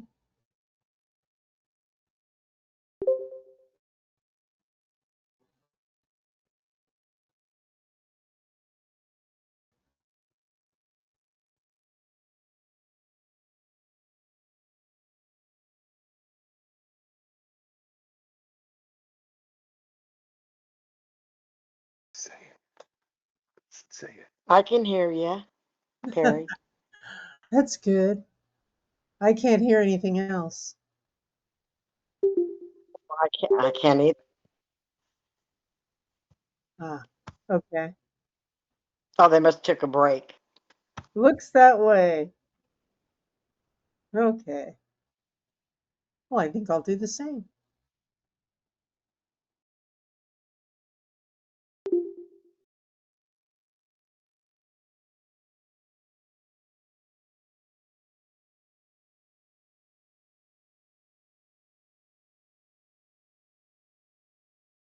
Maybe I missed somewhere. She didn't tell us that we did it wrong, so that's good.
going to those meetings. Twice they volunteered to do something for us. One time sabotaged me both times. Well,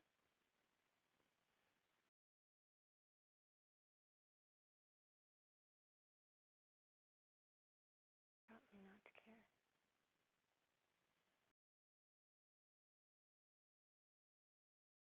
I don't just give a damn.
Oh, I need my dog.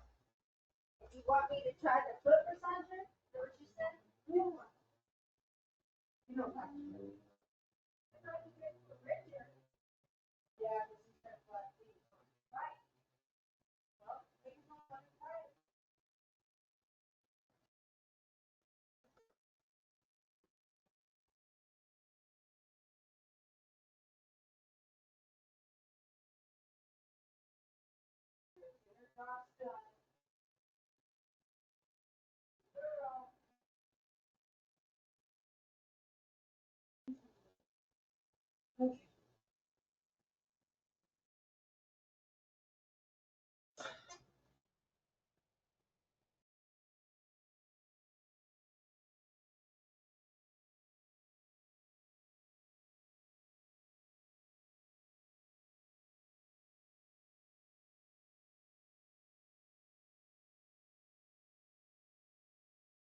oh.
I mean, I didn't realize half of them were here because I thought.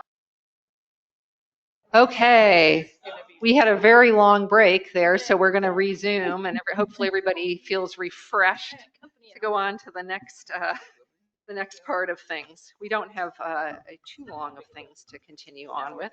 They're fine. So our next order of business is we have before us, Civil West has been working on this recycled use feasibility study.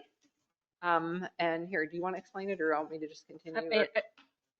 Basically, one of the things that we had talked about, and just for the historical perspective, for the $750,000, it was decided that talking about pipelines and pumps and all of these things is good, but that we had to make sure that our wastewater treatment plant is up to the challenge of all of these things. And so to talk about that MOU that has been discussed, the possibilities of that, part of what I understand that ERPD needs in order to get, DEQ permission to do these things is to know how much effluent will they be getting? What does their irrigation plan look like? What do they need to do? This came from our conversation this morning with a woman from DEQ. So having those questions answered is the key point to them being able to move forward, which is also the key point to us being able to come into a memorandum of understanding with having an informed So viewpoint. I love that, Port Orford is the town that does science, because as a scientist, I want to work on with data, and I want to work with knowledge to figure out what the next steps should be. And so this piece of this feasibility study, when we did this originally, it was broken into different phases. And in order to, phase one was to look at this feasibility study. And in order to move out of phase one and into the second part of phase one, the next steps, we have to have permit, or Civil West has to have permission from this body to be able to move to the next steps. And so that's why you have the engineering scope of service once again in here. And if you look at the bottom of that, the last page of that document, which is I think page 7. page 7, it says below here that they have to have, please check the box next to support the activity that's being authorized at this time. So we need to go down that list a little bit to allow them next steps. We're just getting the draft, the first draft of just the first review to make sure that it's substantively correct. And so we are starting that process. And then it will be the official, the draft feasibility study. They'll then write the final feasibility study, at which point we can move on. So, And one thing just to clarify about, they've basically come to us and said they need to kind of move on to task 2, which is the wastewater facility plan update, in order to finish phase 1, the task 1, because they basically need to have their engineer go down into the wastewater treatment plant and look around and kind of see what is the status of things. And we kind of know about it through John's reporting that there's issues. So they kind of need to do that before they can finish up the feasibility study. Yes, Tim. So we've already paid for task 1 or budgeted for it. So now they're asking for the 135,384, correct? To release that.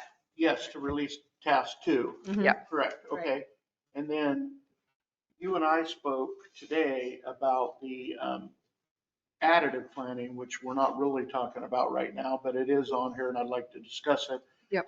The smoke test, I would like to ask our public works superintendent, if I could, if he recalls. John, do you recall when we had were you here when we had the last smoke test? No, it was 18 and 19. So it was right 18, before you got 19, here. so right before I got here. And it was a significant smoke test, and they Yes. did identify properties, and they went around and they looked. I remember them walking in the streets looking for smoke coming out of houses on the stacks, that kind of thing. They actually come onto my property and looked too. So I know that it was a good study, and I know it was done.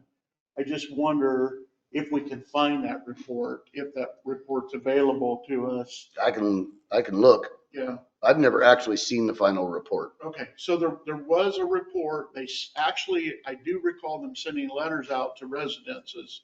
So I think it was done. Is that a company like American Leak Detection that does that for the sewer side, or? I don't know what company it was, but there's might be something buried in the records room in the green room. There should have been an official report generated with pages and locations, because there were several areas that Public Works had to go fix. Primarily where Ed's building is, where the old hotel was, there was like 5 open sewer lines there. Smoke came out of the ground, so there was a bunch of stuff they fixed and found. So that would be definitely a useful thing for us to find, if staff can find that to inform this. I wanted to ask you too, or did you have something further to say? No, I was just trying to figure out I think Dyer was probably the engineering firm at the time, so it might have went through Dyer. Yeah, but you might ask Civil West too, because at one time we had Both. Dyer and Civil West as our engineers of record. That's true, and at that. It was Dyer, I think, Tim. SNG or SN, whatever it was. SNH. SNH. Right around contact. It was. Okay, so another thing I wanted to just ask you is, we do have, they put in here these additive planning services. I'll just tell you, my gut feeling is let's save as much money as we can to actually do things in the wastewater treatment plant. But I just wanted to see if any of these things you think we should put an asterisk on to consider. Yeah, sure, ask. I never saw the document that you're looking at, I don't think I ever got a copy of it. Scope of work? It's in the Scope of work? packet. I didn't get a packet this time, sorry. Okay. They don't ever send one. The 2 additive items are a wastewater collection system mapping, which would cost about $25,000, and an I&I study, which would cost about $85,000. Tell us that water is getting in our sewers, which we know, but it tells you how much. I mean, I think you have to do I&I studies like every once in a while, and I've been focusing on the water I side. would hold off on those 2. Just right now so that we can fix the things we need to fix. I do Yeah. think that the I&I is pretty important because we report on it like every second year or every year actually of what we actually do for I&I. So at some point we should do another I&I And it may come back as part of the feasibility study that they're It going to might say, you really need to do this for us to understand this whole shebang with recycling water and stuff. and we can kind of show them the flow numbers from winter to summer. So, Yeah. I mean, Just 400, subtract. 500 in the winters and 80 in the summers. Yeah, right. So it's a lot. Okay. Well, I just wanted to confirm. I mean, my hunch is with yours is that let's just use the money inside as much as fix the things we need to inside the wastewater. But since they had put this here, I just wanted to make sure. I agree. Your take. 100%. And we do have the money. Well, this is the money that is the 750 that we are using to do the feasibility study, to then analyze what is the status of our little wastewater treatment plant. Is it up to the task, and what would it take to get it up to the task? And I'm hoping that then we actually can do some fixes to get it up to the task as part with that. They might provide money to do that. Yeah, but to use that money. Who? ERPD or whoever. Anything can be in an MOU. But we have to get. I mean, if we can't get it up to that. Yeah, but we will become informed through this process is the plan. Okay, so that's kind of what that's all about. So That's 9B. I would entertain a motion to approve that Civil West can move on to phase 1, task 2 of this feasibility study of water recycling. So moved. You got that, Joseph? Mm-hmm. So then from there. Do we have a second? No, we don't have a second yet. A second? Oh, I'll second it. Okay, any further discussion? Yeah, I just, so that's like that's encroaching on half of the money, right? Do we have, I mean, is, not to sound silly, but there's 4 tasks. Are any of them, wait, 4, is that right? 3. Well, we're going to not do those probably additive activities. We're just going to do. Oh, okay. Oh, I just want to be sure that there might not be a more important one that, Yeah. Well, what we have in the end, which I actually would like to see again, is the budget for this whole chunk of money with Business Oregon. Is the phases have money, and at the end, we said we have got to save some money to actually do something instead of study things again and again and again. We've been told by the engineer that updating our wastewater plan is also like kind of a key to going and getting grants. Absolutely. So we're trying to accomplish some things through this path, like multiple things we're trying to accomplish, informing ourselves about how to be in a MOU if we want to do that, informing ourselves about what's needed at that wastewater treatment plant, and doing some fixes and creating a path forward. So I feel like we're on a good path with this. So anyway. Okay, so we've got a first, and we have a second. So if there's no further discussion, I will call for the vote. Councillor Brennan? Yes. Councillor Burns? Yes. Councillor Pogwizd? Tim, yes. Councillor Webb? Yes. Councillor Lovendall? Yes. Councillor Rask? Yes. Okay. Moving on to item 9C. Melissa, you want to tell us about that? Basically, we have projects that we've been working on, and now we're going to the phase of, with grant monies, but going to phases to go for bids. One is the culvert. So the culvert above our watershed is in now more emergent need of being removed. And so we're still looking for funding and ways to be able to make that happen at whatever level it needs to. Understanding that the culvert that's above there could have catastrophic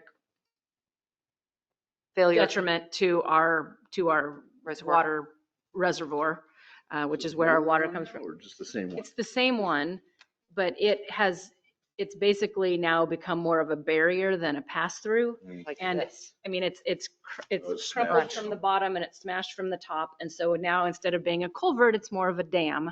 And with the amount of and volumes of water that we get in that ravine that goes through there to come into our reservoir. If that gets stacked up and then has a blowout on that space, then that's going to blow all of that debris and detritus into our drinking water source.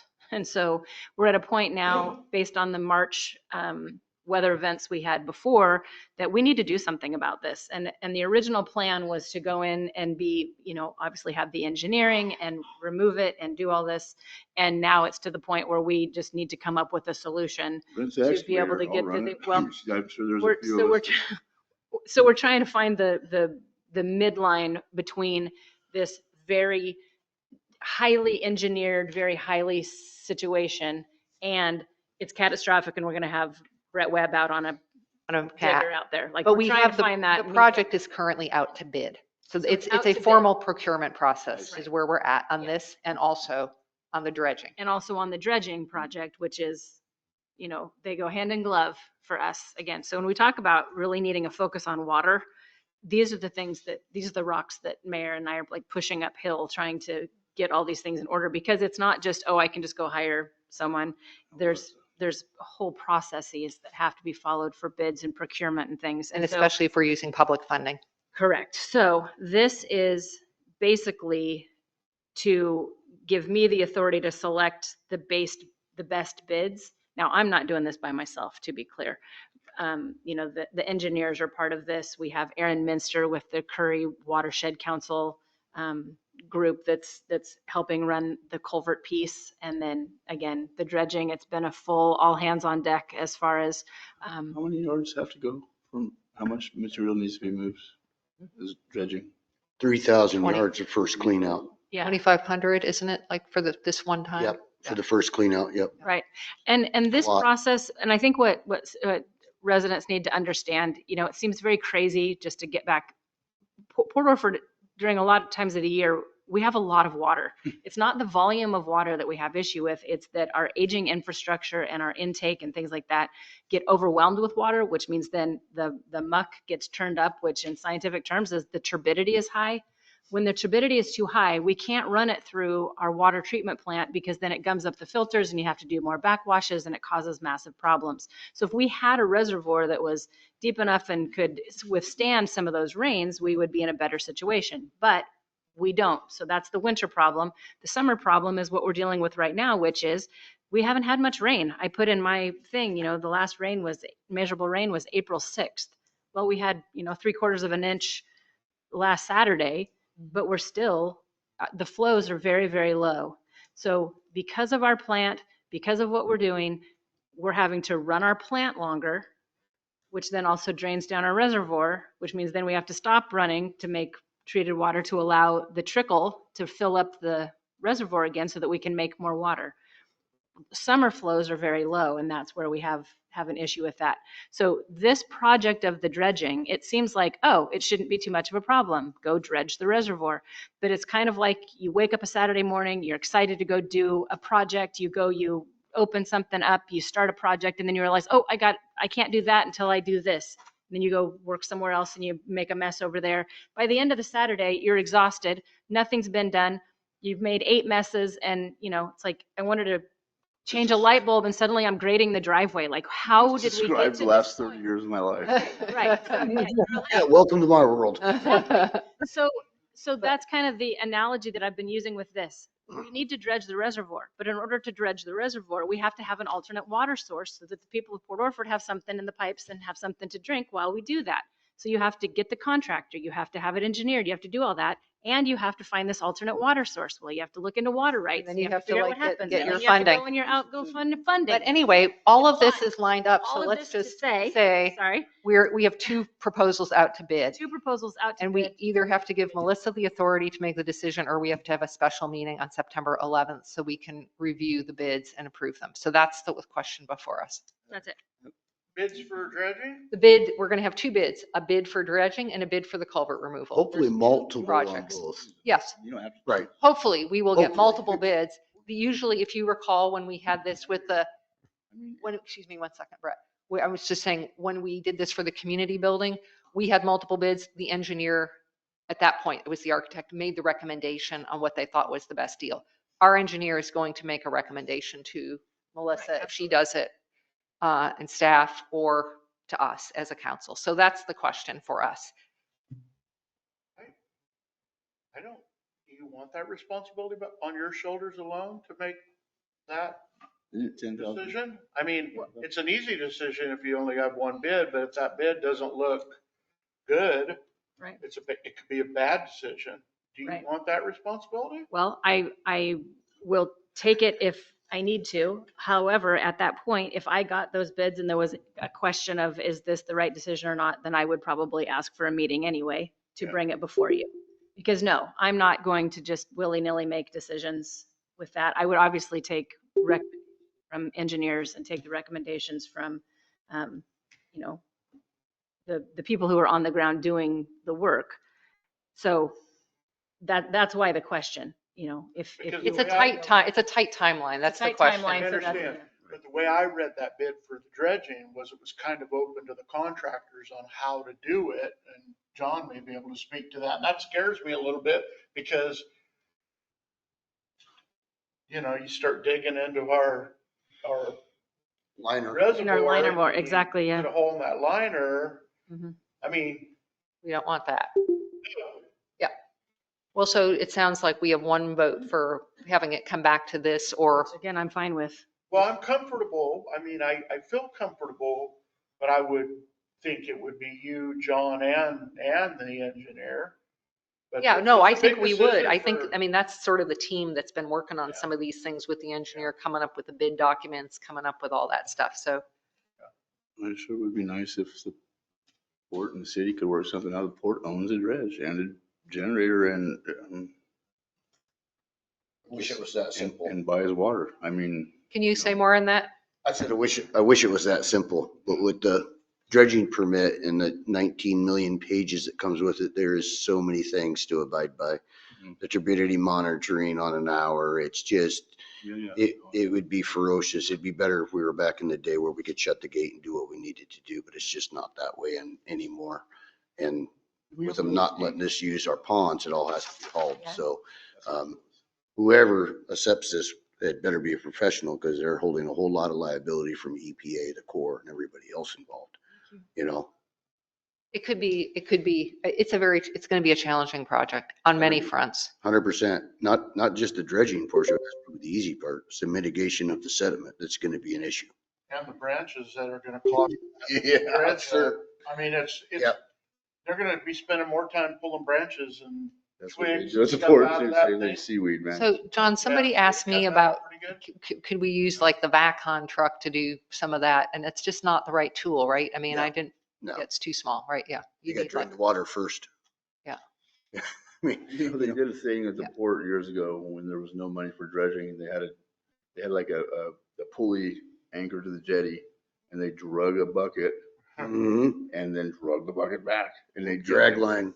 this much dirt each time, you know. And a lot of water. Yeehaw, you know, but I mean, It is what it is. there You was gotta no do money, it. you know. I'll tell you this, if you saw the pond, you would be amazed that it's supporting the town of Port Orford right now, because Oh, it's is it that about bad? over a third grassed, and the average depth is 1.5 feet to maybe It's like a whole 2. bowl that's supposed to be It's- 13 feet. That's now like 1.5 to 3 feet.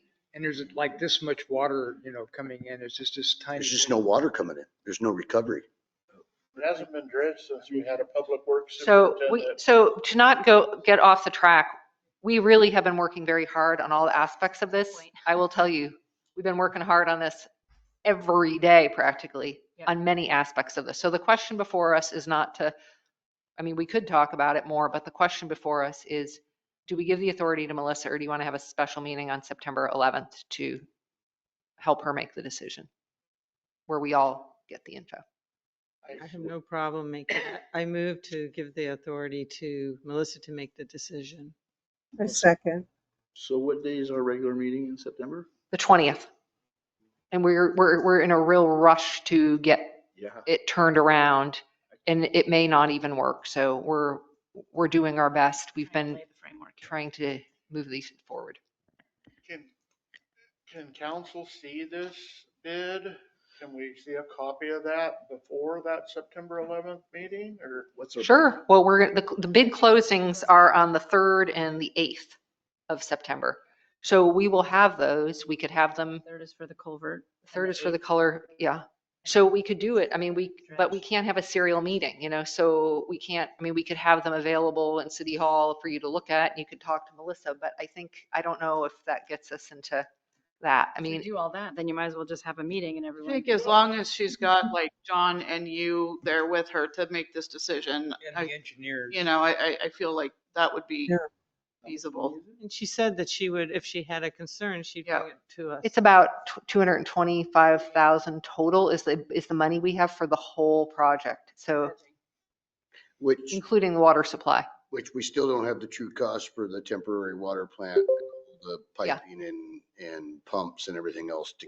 That's how much money we have allotted for it from grants. Right. So it's a lot of responsibility.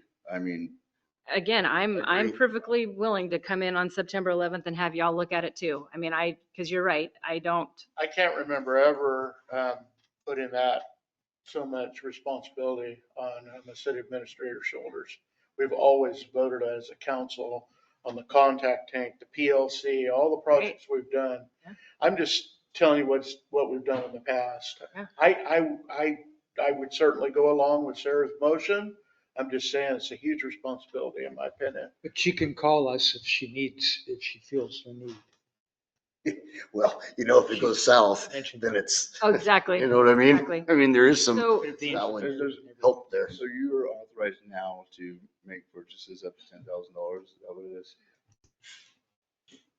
I mean, I'm just saying, Yeah, that's the, Yeah, this is a much higher it's a amount. much higher And allotment. that's why absolutely. That's why we're the not, question. we're not giving it to her. We're just saying, if we cannot make that time frame, that's the option. If it doesn't feel comfortable to people, we can certainly we will have to call a meeting on that date because to keep things moving, we have to make the decision really quickly at that point. So I would be willing to come for a meeting on the 11th if it was a one item, that one item meeting.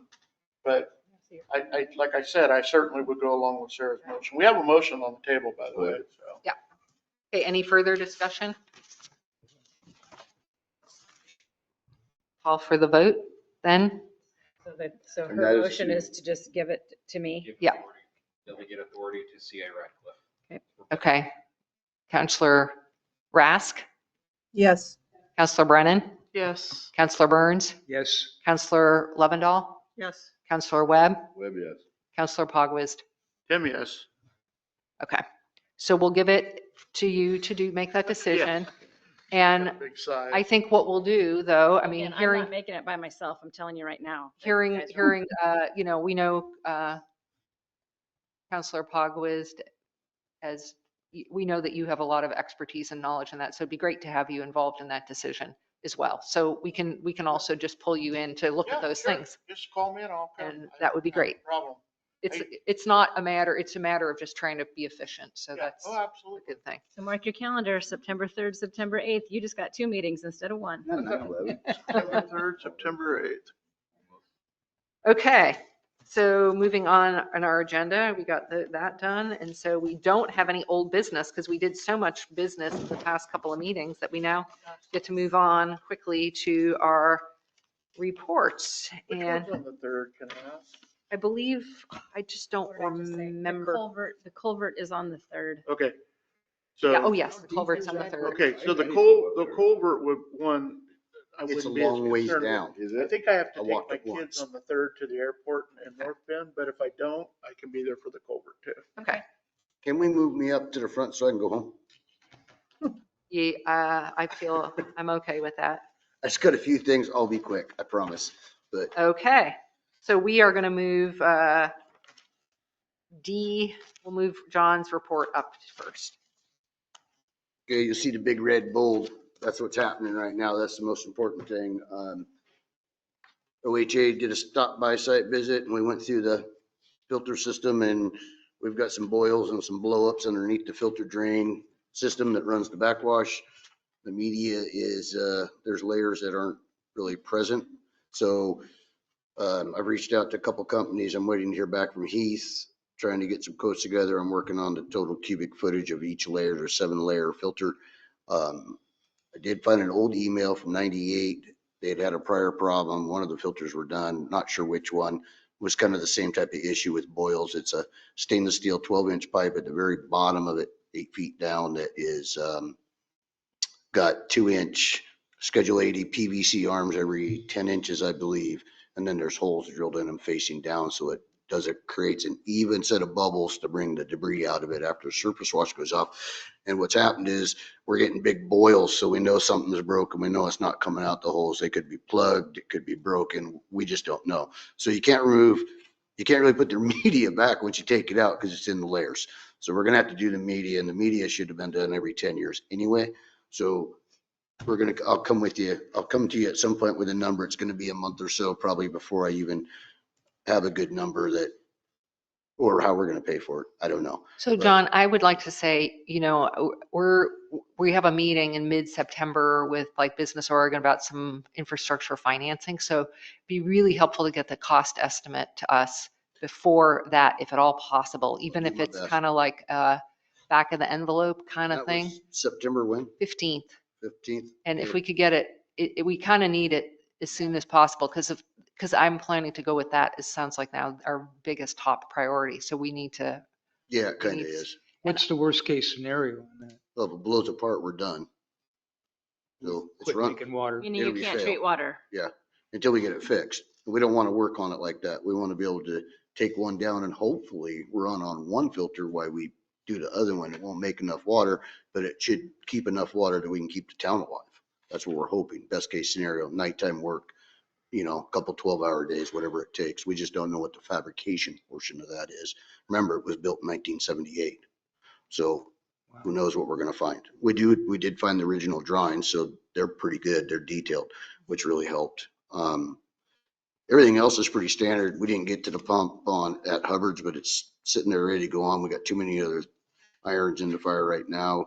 Melissa will talk about our hero move this week.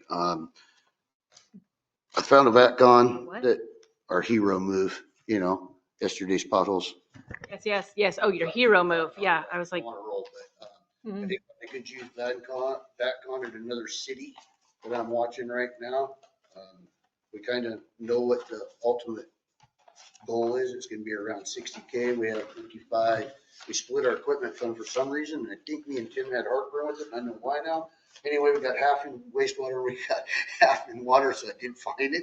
So we know we got about 110 to play with.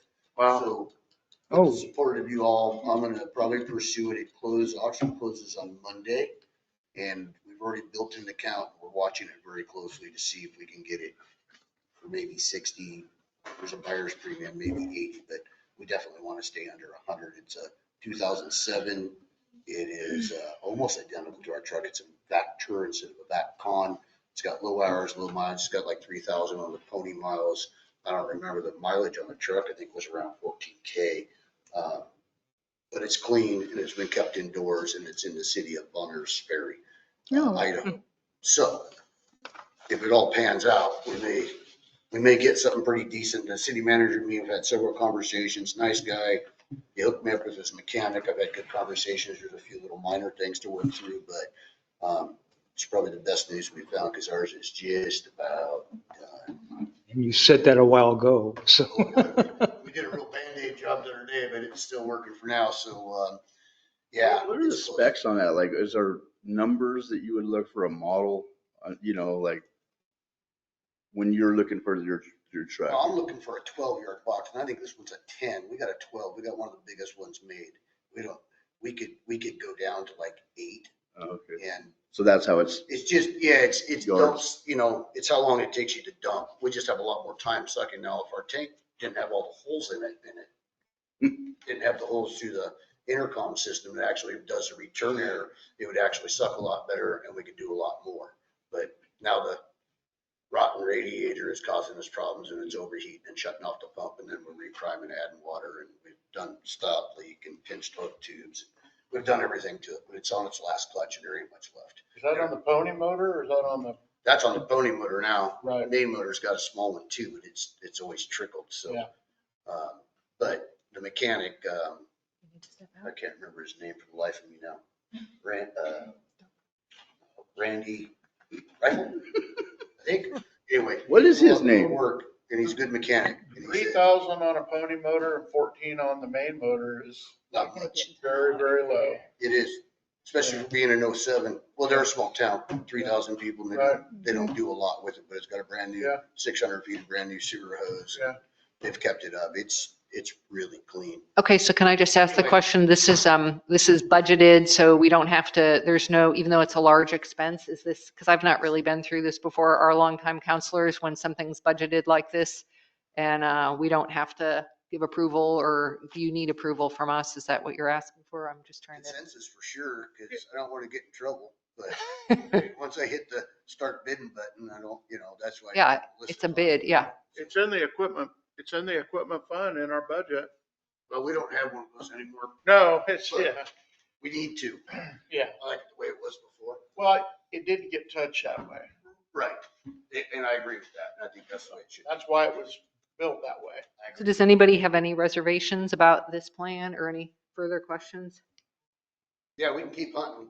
I mean, You're not going to get one cheaper, I can tell you that. And well, you can. I found one the other day for $6,000, but anyway. That was ours. It won't work for a city, but anyway. That's what ours is probably going to be when No, we try to but get rid of it. that would be my only requirement. My requirement would be, don't park that thing at the city yard and let it rot like the last one. Let's get it onto an auction and state the problems with it. Right. Get some money back out of it. right. We've got several pieces. We've Put done it back in the equipment fund. we got the old backhoe finally moved, and we got a lot of stuff moved out to get more stuff undercover. Yeah. So that stuff needs to go to auction. It's just, that's a time consuming project. So I'm working on that, and I don't want to have a 12% buyer's fee through gov auctions. So I think we post locally. 12% is pretty high for. Yeah, it is high, yeah. Is that something anybody else knows how to do, like on this council? Or I don't know, posting things? Does that do what? Sell It's things? public property. Yeah, That's I the mean, problem. That's why it's oh, okay okay. to do that. I was just wondering if somebody could help John to get that job done. But But yeah, anyway. I'll create a list. We got a couple cop cars, we got a backhoe, we got a small dump truck out there, an old John Deere tractor. Love to get rid of all that stuff and throw that money right back into the equipment fund, because there's other things we want. The city of Reedsport used to do that. They used to sell off their equipment, and there's a process that you have to follow. There is. There is. And I think Remember you Bandon? Surplus it. Yeah. You have to The Port of surplus it. Bandon the feds came in and locked everything up, because they found that they were doing it right, but you have to keep it for like 2 years or something. Yeah. And then when you do sell it, you have to make it available to other municipalities first, but Oh, not that's right. ultimately. Yeah, I remember that. I recall that too. Yeah, no, it was like they had a whole, like maybe 5 acres of equipment that they bought it. 5 acres, no, 2 maybe. We have auction stuff before. Hank told me so. Yeah, So- Levi helped us. And do there it. is I think it's through the state of Oregon, actually. I think I have the email from David Johnson still on how to go. It's just, I gotta find the time to do it. Right. Yeah, because they had the auction right at if I remember correctly, it was right at the yard. That's what I'm told. Yeah. Yeah. So I'm kind of pursuing that anyway, as long as everybody's in consensus that we move forward. If it gets to a price that adding the buyer's premium puts me out of what I have in the budget, we're gonna dump it. And we'll just have to wait until the next good deal, I guess, but. Okay. I don't hear. Okay. Yeah, sometimes you get lucky on those. Yeah, well, the administrator was very friendly and was more than willing to call me back and talk about it. And so was the mechanic, so that made me feel better. And told me the issues. So I was like, okay. Okay, terrific. Well, thank you, John. Hearing no objections, we hear that there's consensus. So thank you so much for that. And thank you so much for all the things that your department's doing to hold down the fort with all these crises. Yeah. Yes, and to get the attaboy that we had talked about, we're referring to the potholes on Vista, which are always causing heartburn for multiple people. The fellas went out yesterday and got that filled, and so they look great. It's lovely. I just wanted to say very public thank you. Yeah, they're yep, they're filled. They're beautiful. Yeah, it looks so go slow. No. Just because they're filled, go slow. Don't wreck them. Don't wreck them. Please take care of them because Okay. Thank you, John. Okay, let's keep moving on here. Thank you so much, John. Oh, thank you, John. Tell your people thank you. okay. Okay, so Melissa, Yes. on to your report. Okay, so I listed out some of the things that were there. So a couple of things that have come up. We've had multiple citizens ask about the $1.25 fee that happens if they go to pay online through the online portal. Including me. Including Timmy P. So it has been a question because it comes up and the charge says it's from Lubbock, Texas. That is accurate. That is because Tyler Technologies, who is the software package that we use for inventory or for utilities, for all that billing, all the things, Tyler is from there. This council, in our finance meetings and then in the budget, whatever, one of the things that was decided was that we were going to pass credit card fees and fees for that online payment on to customers. And so when they see a recurring fee on their, when it pops up that says $1.25 fee recurring, that is accurate. That is from Tyler to process the account through the online portal. So that's basically a convenience fee that the city was eating basically for years and years that now has been passed on to the customers. That said, you can come in, you can drop a check in the drop box, you can bring your credit card or your debit card to the window, and those charges are not passed on to people who come in and take care of their bill at the window. You can also bring in a check and set it up so that it goes directly from your bank account and not have that fee. Correct. And a lot of those are done through the bank. So that has to be on the customer side. The bank, they go talk to the bank. There's multiple ways to do that. For no charge. For no charge. For no charge. So there's ways You around. can't phone in with your credit card because of security reasons. Correct. And most people have gotten that memo now. Yeah, the phone lines are actually just the internet. And so when a customer would say, my credit card is 123456, the code on the back is 123. Well, now their information has just been picked up through the internet. So we don't allow phone credit card things anymore. So there's that. One of the things that we've also been going through that was to talk about that we've been really working with, again, it deals with Tyler, is one of the things that, again, was decided was that if customers were on the water system, that we were going to disallow idle accounts. Great decision made here. This is one of the things that sounds good. It's a reasonable decision, but then when you actually go to implement it, it is a bugger. It's really been difficult because it is, if someone's water is turned off because they haven't paid their bill, here's one example. If they haven't paid their bill, then do we still leave them, turn their water off at the curb, but then still charge them the fees moving forward because they're still getting that? If that's a renter, do you then charge the landowner? I mean, there's a lot of questions that have come up with this. So I'm just reporting back to say, we're still working through this. We're still going through this process. It's just, we're not going to have that piece is not locked down. To the positive, something that was asked of council before was to look at the curtailment fines and fees that had been done before. We have that on the run. Letters are ready to go out. Dina has finally had time now that we're done with audits and budgets and all the things to be able to look into that. And so those are, again, in process. She's gone to look more at that. We're nearing the steps to be able to roll those out. So, and that is the fees that may have been not properly charged from the year 2021 to 22, the curtailment fees that were miscalculated at that time. Many of them have been already refunded. And so if people have an active account, it had already been refunded at a different time. So it's already been accounted for. We are looking at the accounts that are inactive. Maybe someone has passed away, maybe they've moved. So if the people that need these refunds continue to be active account holders, it will be refunded into their account.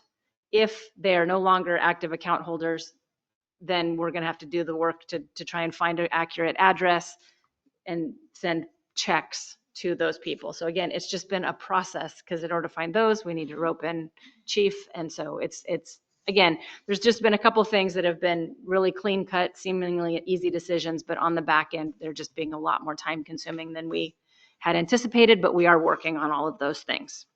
So. So that 39,000 still budgeted for, that was to return. Yeah. Correct. And actually, we looked and I believe it was almost 37,000 was actually what it was. And now in the most recent calculations, looking at it, I think it is down, once we've sifted through it again, it's more like 28. So that has been a better outcome than what we had thought once Dina could really drill down into those accounts and see what had already been refunded and what hadn't. So it's a little better than what we had thought. But again, that's something that has continued to be there. It's just, we had to put a pin in it during all the crazy of budget and audit. What, I guess, determines whether they were billed improperly? Because the whole thing was kind of skewed, right? Yeah, I and mean, so improper to this degree or improper at all, or? the calculations that were done, we've talked about this before, that what had been approved and what had done was not what was carried out. And so basically, we are now going back and rectifying those mistakes that had been made to make sure that citizens who were overcharged in that it was refunded properly. So it is the simple math that's being refunded, not policy decisions.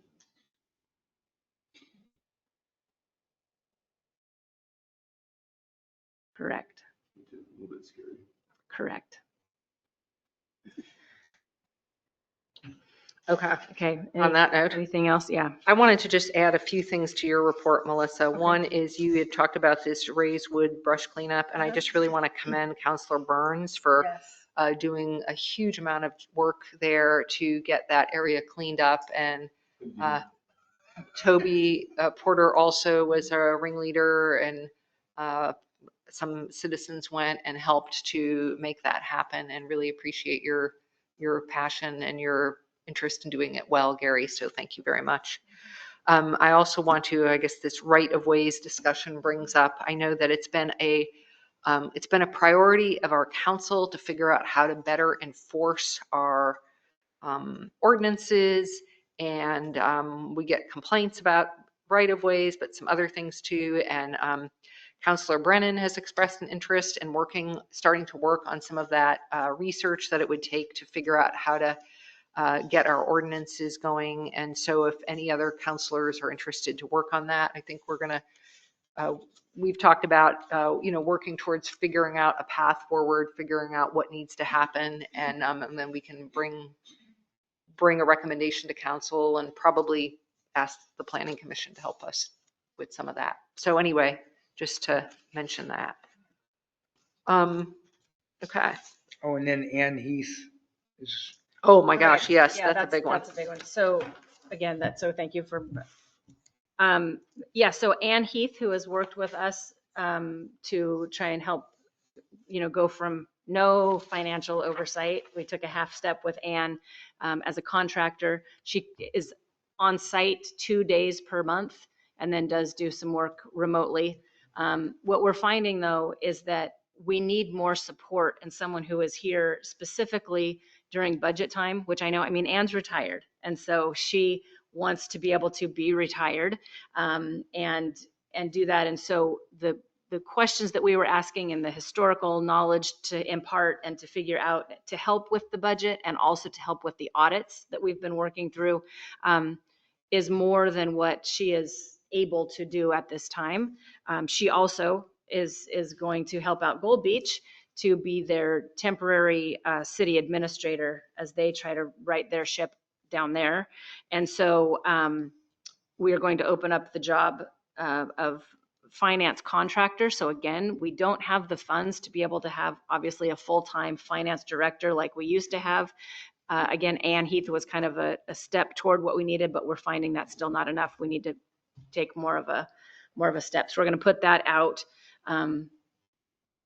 for advertising to try and hire that person. So if there are people who have specific municipal finance skills, we would love to have, we'll work with people to make it fit to their schedules and what they need. But we just need someone who can help us oversee that and support financial staff in all of these things that we're trying to do to A little more than what Ann's even been doing. Correct. So what Ann is able to do is to kind of reconcile things or to look over specifically Dina as she's doing accounts payable, accounts receivable, doing the bills. A lot of it's with the grants and the disbursements and things that we're doing. Like I'm doing a lot of that too. I mean, we're picking up a lot of those things, but it's more of that bigger picture financial, like what are the proper things to do with this municipal finance that you kind of have to have more letters after your name, and you need to have more of that information, and because we want to do it right, and so we need more of that expertise to come and be here more and to help us really dig into it. And some of the specifics Ann was supposed to do was really to help with the audits, help with the budgeting. We know she helped with the budgeting, even though then she was away for the month right before we really needed it. Right. But she didn't really end up helping as much as we thought with the audits. And so that was a lot of extra burden on Dina. And as Melissa says, just these ongoing things that even like, when we're doing grants and we need to be able to say, hey, what about this or what about that? And then now it falls to Dina and it's just part-time. We kind of need a little bit more support. So anyway, so that's going to go out, you think soon? I know you have that ready to go. Ready to go. Yep. Yep. I had a citizen ask me about, and I know this is different, but about the community building and the bazaar. They basically have it booked for December. Do we think it's going to be ready for the bazaar, or it's going to be tight? It's going to be tight. So, we've been working with the holiday bazaar. Is that what? Okay. So I don't know, and we can't. We would love to have it. We would love to have that be one of the things that we do, but I can't. But can they use the First Community Church as a They can backup? use any other place. They can do what they need to do. Yeah, they could use wherever, but it will. It's good for them to have a backup. Yeah. For sure. Yeah, which I talked to the person about months, like a long time ago, because I think at first they were talking to be in there in November, and I was like, "Ooh, don't hold your breath on that." We're hoping mid-November is what we're hoping. We're hoping by Thanksgiving, but we don't know that. Things keep getting as they are, they get delayed at times. So, but we're moving on that, and I'm very excited about that. Okay. I know that is exciting. They're finally back at it. They're back at it, and it's looking good. Okay.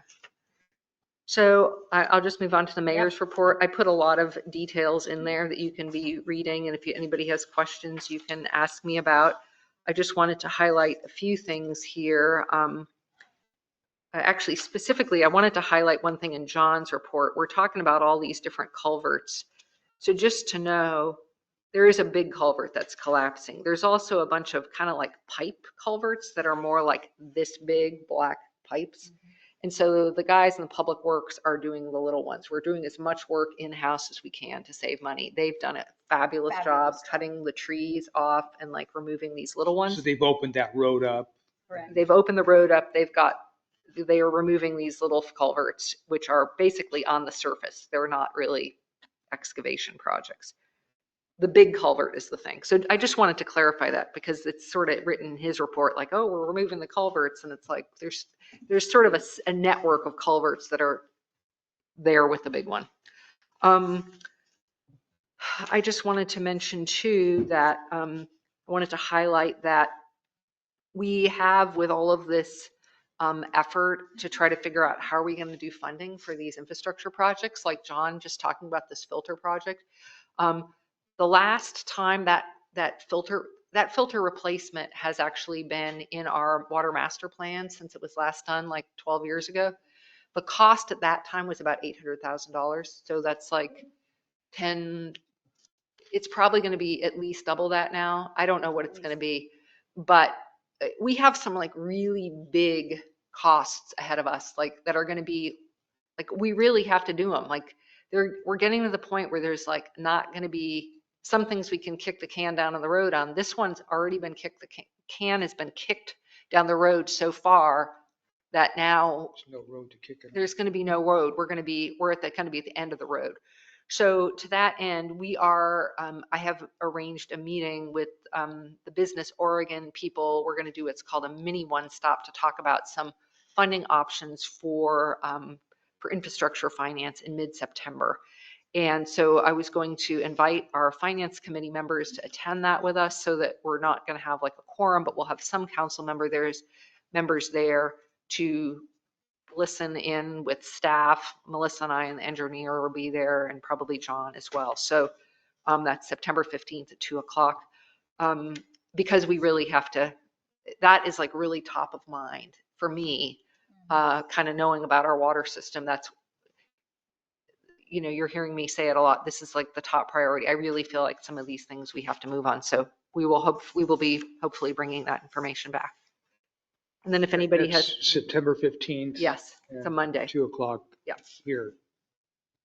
Yep. And then there's other things in here that you can read about. And anyway, so I will leave it at that unless anybody has any questions about various other things. Do we have a time on the September 3rd and the September 8th meetings? The bid openings, we do have times on those. You can get it to me later, if Yep. you would, please. Yep. Thank you. And I don't think like the bid opening, I don't think we make a decision right there. I think it's more like the bid gets opened and then the engineers will analyze it.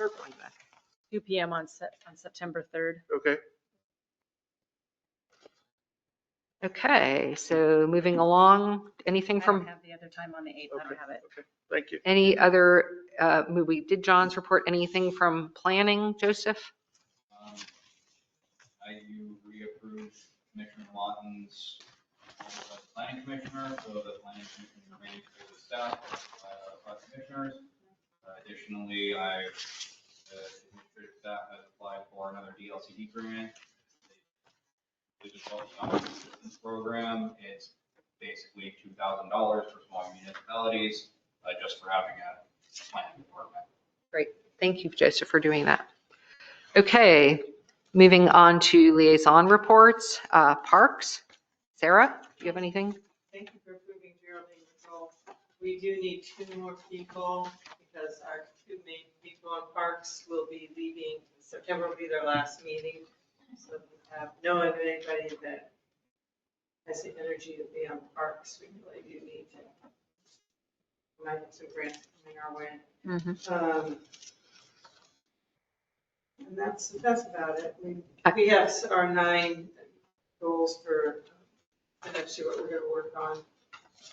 I'm really psyched to see that you guys are coming up with priorities and goals, and so hopefully you can bring those, or that'll be interesting to hear at some point, and then we'll be interested to hear the results of that planning grant application.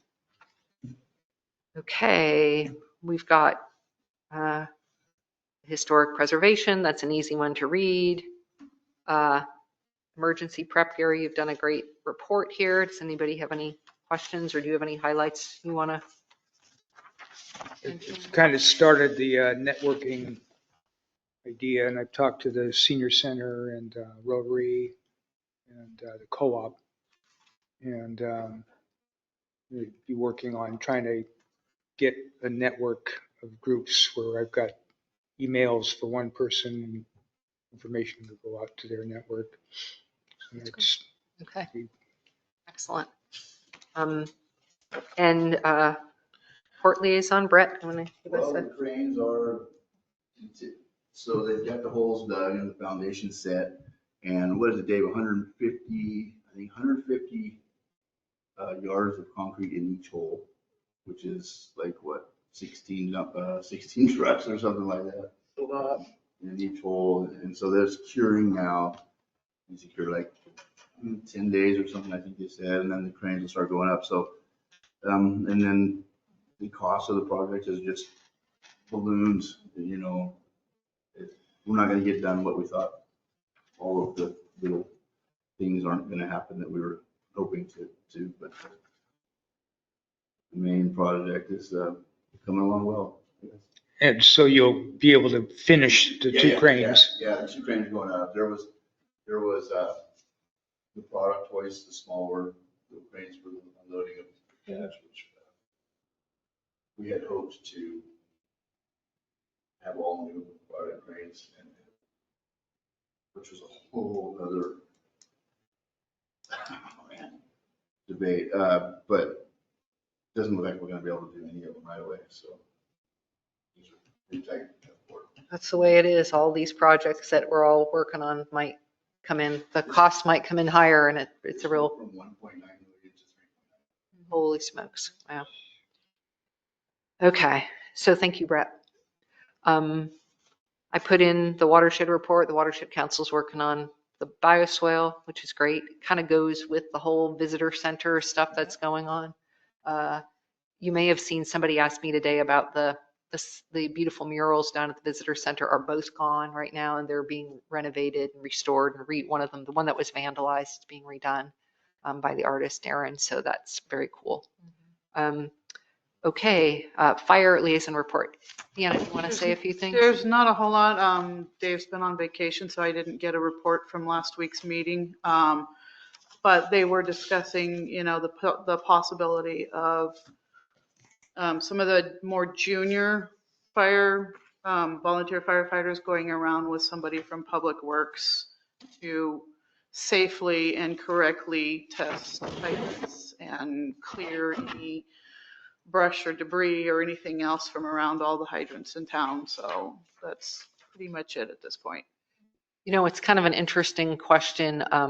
Like that's such an important job to be done. Like, you were hearing there's like the red flag warnings, and it makes you think, oh, fires, forest fires and stuff. But this is like a hard time of year to be testing the hydrants because of the low water. So and that's where they're discussing how to better communicate between the two. When is a good time to test them? When is a good time for filling and things like that? So great. Thank you for helping to work on that. Okay.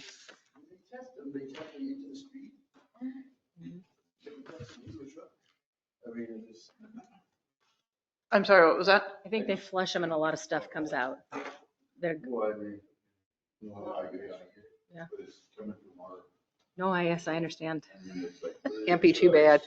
Yeah. A lot of times that water is not. It's. But when they flush out, it flushes a lot of gunk out with them. Read information. Yeah. We'll discuss with Melissa at a later date. Okay, it's getting late, so let's keep this moving on. So it's time for citizen considerations of citizens. So do we have any citizens who would like to make a comment? Come on back up here. Jen Head, thank you for coming. Yeah. So first of all, it's been a while since I've been kind of checked out in Cedar Terrace, and you guys are doing so much work. Thank you so much. Really appreciate it.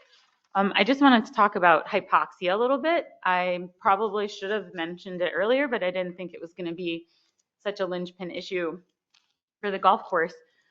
Just a little background. I spent the majority of my adult life studying the effects of environmental conditions like hypoxia and salinity and temperature on aquatic organisms. And during my PhD in Charleston, I spent 6 years studying the effects of hypoxia on the Dungeness crab. During that time, there was a hypoxic dead zone. It was a big deal. Right. Yeah. So I hear the concerns about the secondary outfall. I think that's a really great point. That's besides the issue that I'm raising. The majority of studies, or the ones that I've seen anyway, that talk about treated wastewater going out into the ocean causing hypoxic zones or areas of hypoxia, they're looking at much, much larger municipalities. So in the beginning of all this, I see you smiling and laughing, Brett. No, I'm not laughing. That's the argument. I understand what you're saying. If 1 kid pees in the pool, it's no big deal, but if 100 feet. Right, exactly. So it's kind of like an apples and oranges thing. It's really a straw man argument. In our case, those studies are talking about municipalities like Seattle and LA. It's a completely different scale. Also, the absorption of carbon dioxide in the ocean is the primary cause of ocean acidification. It's not outfalls. Yeah, that's fact, scientific fact. I think she gets it. That, but yeah, she gets anyway. every I just wanted to clear that up. No, this is not aimed at you, but I just wanted to clarify that point. No, it's not. So hypoxic dead zones or hypoxic areas are caused by much larger processes like wind and current. And actually, there was a presentation at the field station a few years ago where I think it was, yeah, Francis Chan. Dr. Chan talked about how our area is actually not being affected by acidification in the same way as surrounding areas, something to do with Blanco and Sebastian, sort of creating The this big like mixing zone. micro, It's yeah, like a micro big zone basically. of the currents, yeah. But the point is also, Eric Overbeck brought up earlier, we're not putting sewage into the water. It's treated wastewater, right? And at the volume that we are putting it out, I'm willing to bet that it's as close to 100% sure as I can be that we're not causing hypoxia in our area. It's not going to cause hypoxia on the same scale as these larger processes like currents and upwelling and, well, upwelling doesn't really cause hypoxia, but currents and wind and those like larger oceanographic factors that are happening. So is our outfall causing an area of hypoxia? I'm willing to bet absolutely not. 99.999% sure, but I'm willing to consider, as a scientist, it's an easy thing to measure, right? Dissolved oxygen is easy to measure. Well, can I ask you a question? Oh, Yeah, sorry. sure. Well, I'm aware from looking at the maps of the outfall that Dr. Chan apparently has all these dissolved oxygen sensors all around where our outfall is. And so can we I'm sure understand we can what the data is? work with Tom to reach out to him and get the data on our area. But I would even measure, in a perfect world, a foot away, 5 feet away, 10 feet away, 20 feet away, north, south, and west. You know what I mean? This is, if we're really that concerned, if it's such a pressing issue, because it might be years before there even is secondary outfall, if it ever happens, and can they even handle all the volumes? So we might still need the first one. So if this is something that we're really concerned about, it's absolutely a measurable, condition, and we could work with the field station to collect data or reach out to Dr. Chan and find out what his oxygen sensors are saying. So How much do those oxygen sensors cost? they're not very expensive at all. That's how he Yeah. That's how he did it. That's how he became the guy. I mean, they're different scales, but yeah, they're one for $3, Yeah. Well, I mean, it would be great to get one out there to get as we're good doing quality, our reliable yeah. oxygen sensor, to measure dissolved oxygen. It's Then we could know. absolutely a possible, a possible thing that I think maybe the city should consider. I don't think it's, this seems like a response to what I said. I don't think that, my point is isn't it ironic that a community that's championing a marine reserve. Right, but what I'm saying is that is in terms of like the fishery and the organisms in the ocean near the outfall, it's a drop in the bucket. It's going to be a non-issue. And this isn't personal. This is something that I have been wanting to say for years since, David Brock Smith started talking about these. The first Oregon ocean acidification and hypoxia task force that occurred 12 years ago. I was on that round table. Okay. So I've been involved a little bit. I know. Sure. That's something I'm just saying from a scientific perspective, as somebody who has studied this extensively and has a background. Deep water, right? Okay. What's that? Upwelling. So Oregon, the policy making in Oregon is based on the whole state of Oregon, right? Right. So if anything's happening anywhere in that state, then it can affect how.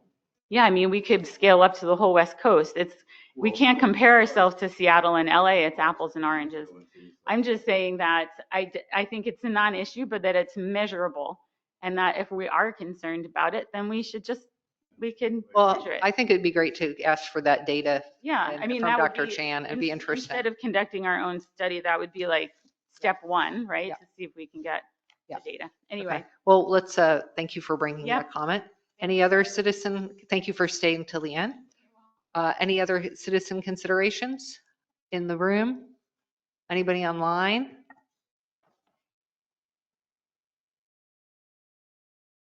Seeing none. Staff considerations, anything further? Melissa or Hank, do you have anything? Joseph? No? Okay, any counselors? No? Okay. Mayor, I'll just say thank you all for having the stamina to stay at this long meeting. I know it had some stressful parts, but I think we did well. So, and thank you all for your service. So I hope everyone goes out and has a wonderful weekend. Thank you. And with that, we will adjourn the meeting at 8:44. Oh, yes. The next meeting will be September. Well, because you scheduled new ones during the meeting, right? No, we didn't. Okay, next regularly scheduled meeting will be September 20th, 5:30 p.m. Okay, so did we hear that? The next meeting will be September 20th at 5:30 p.m. unless we end up having an executive session.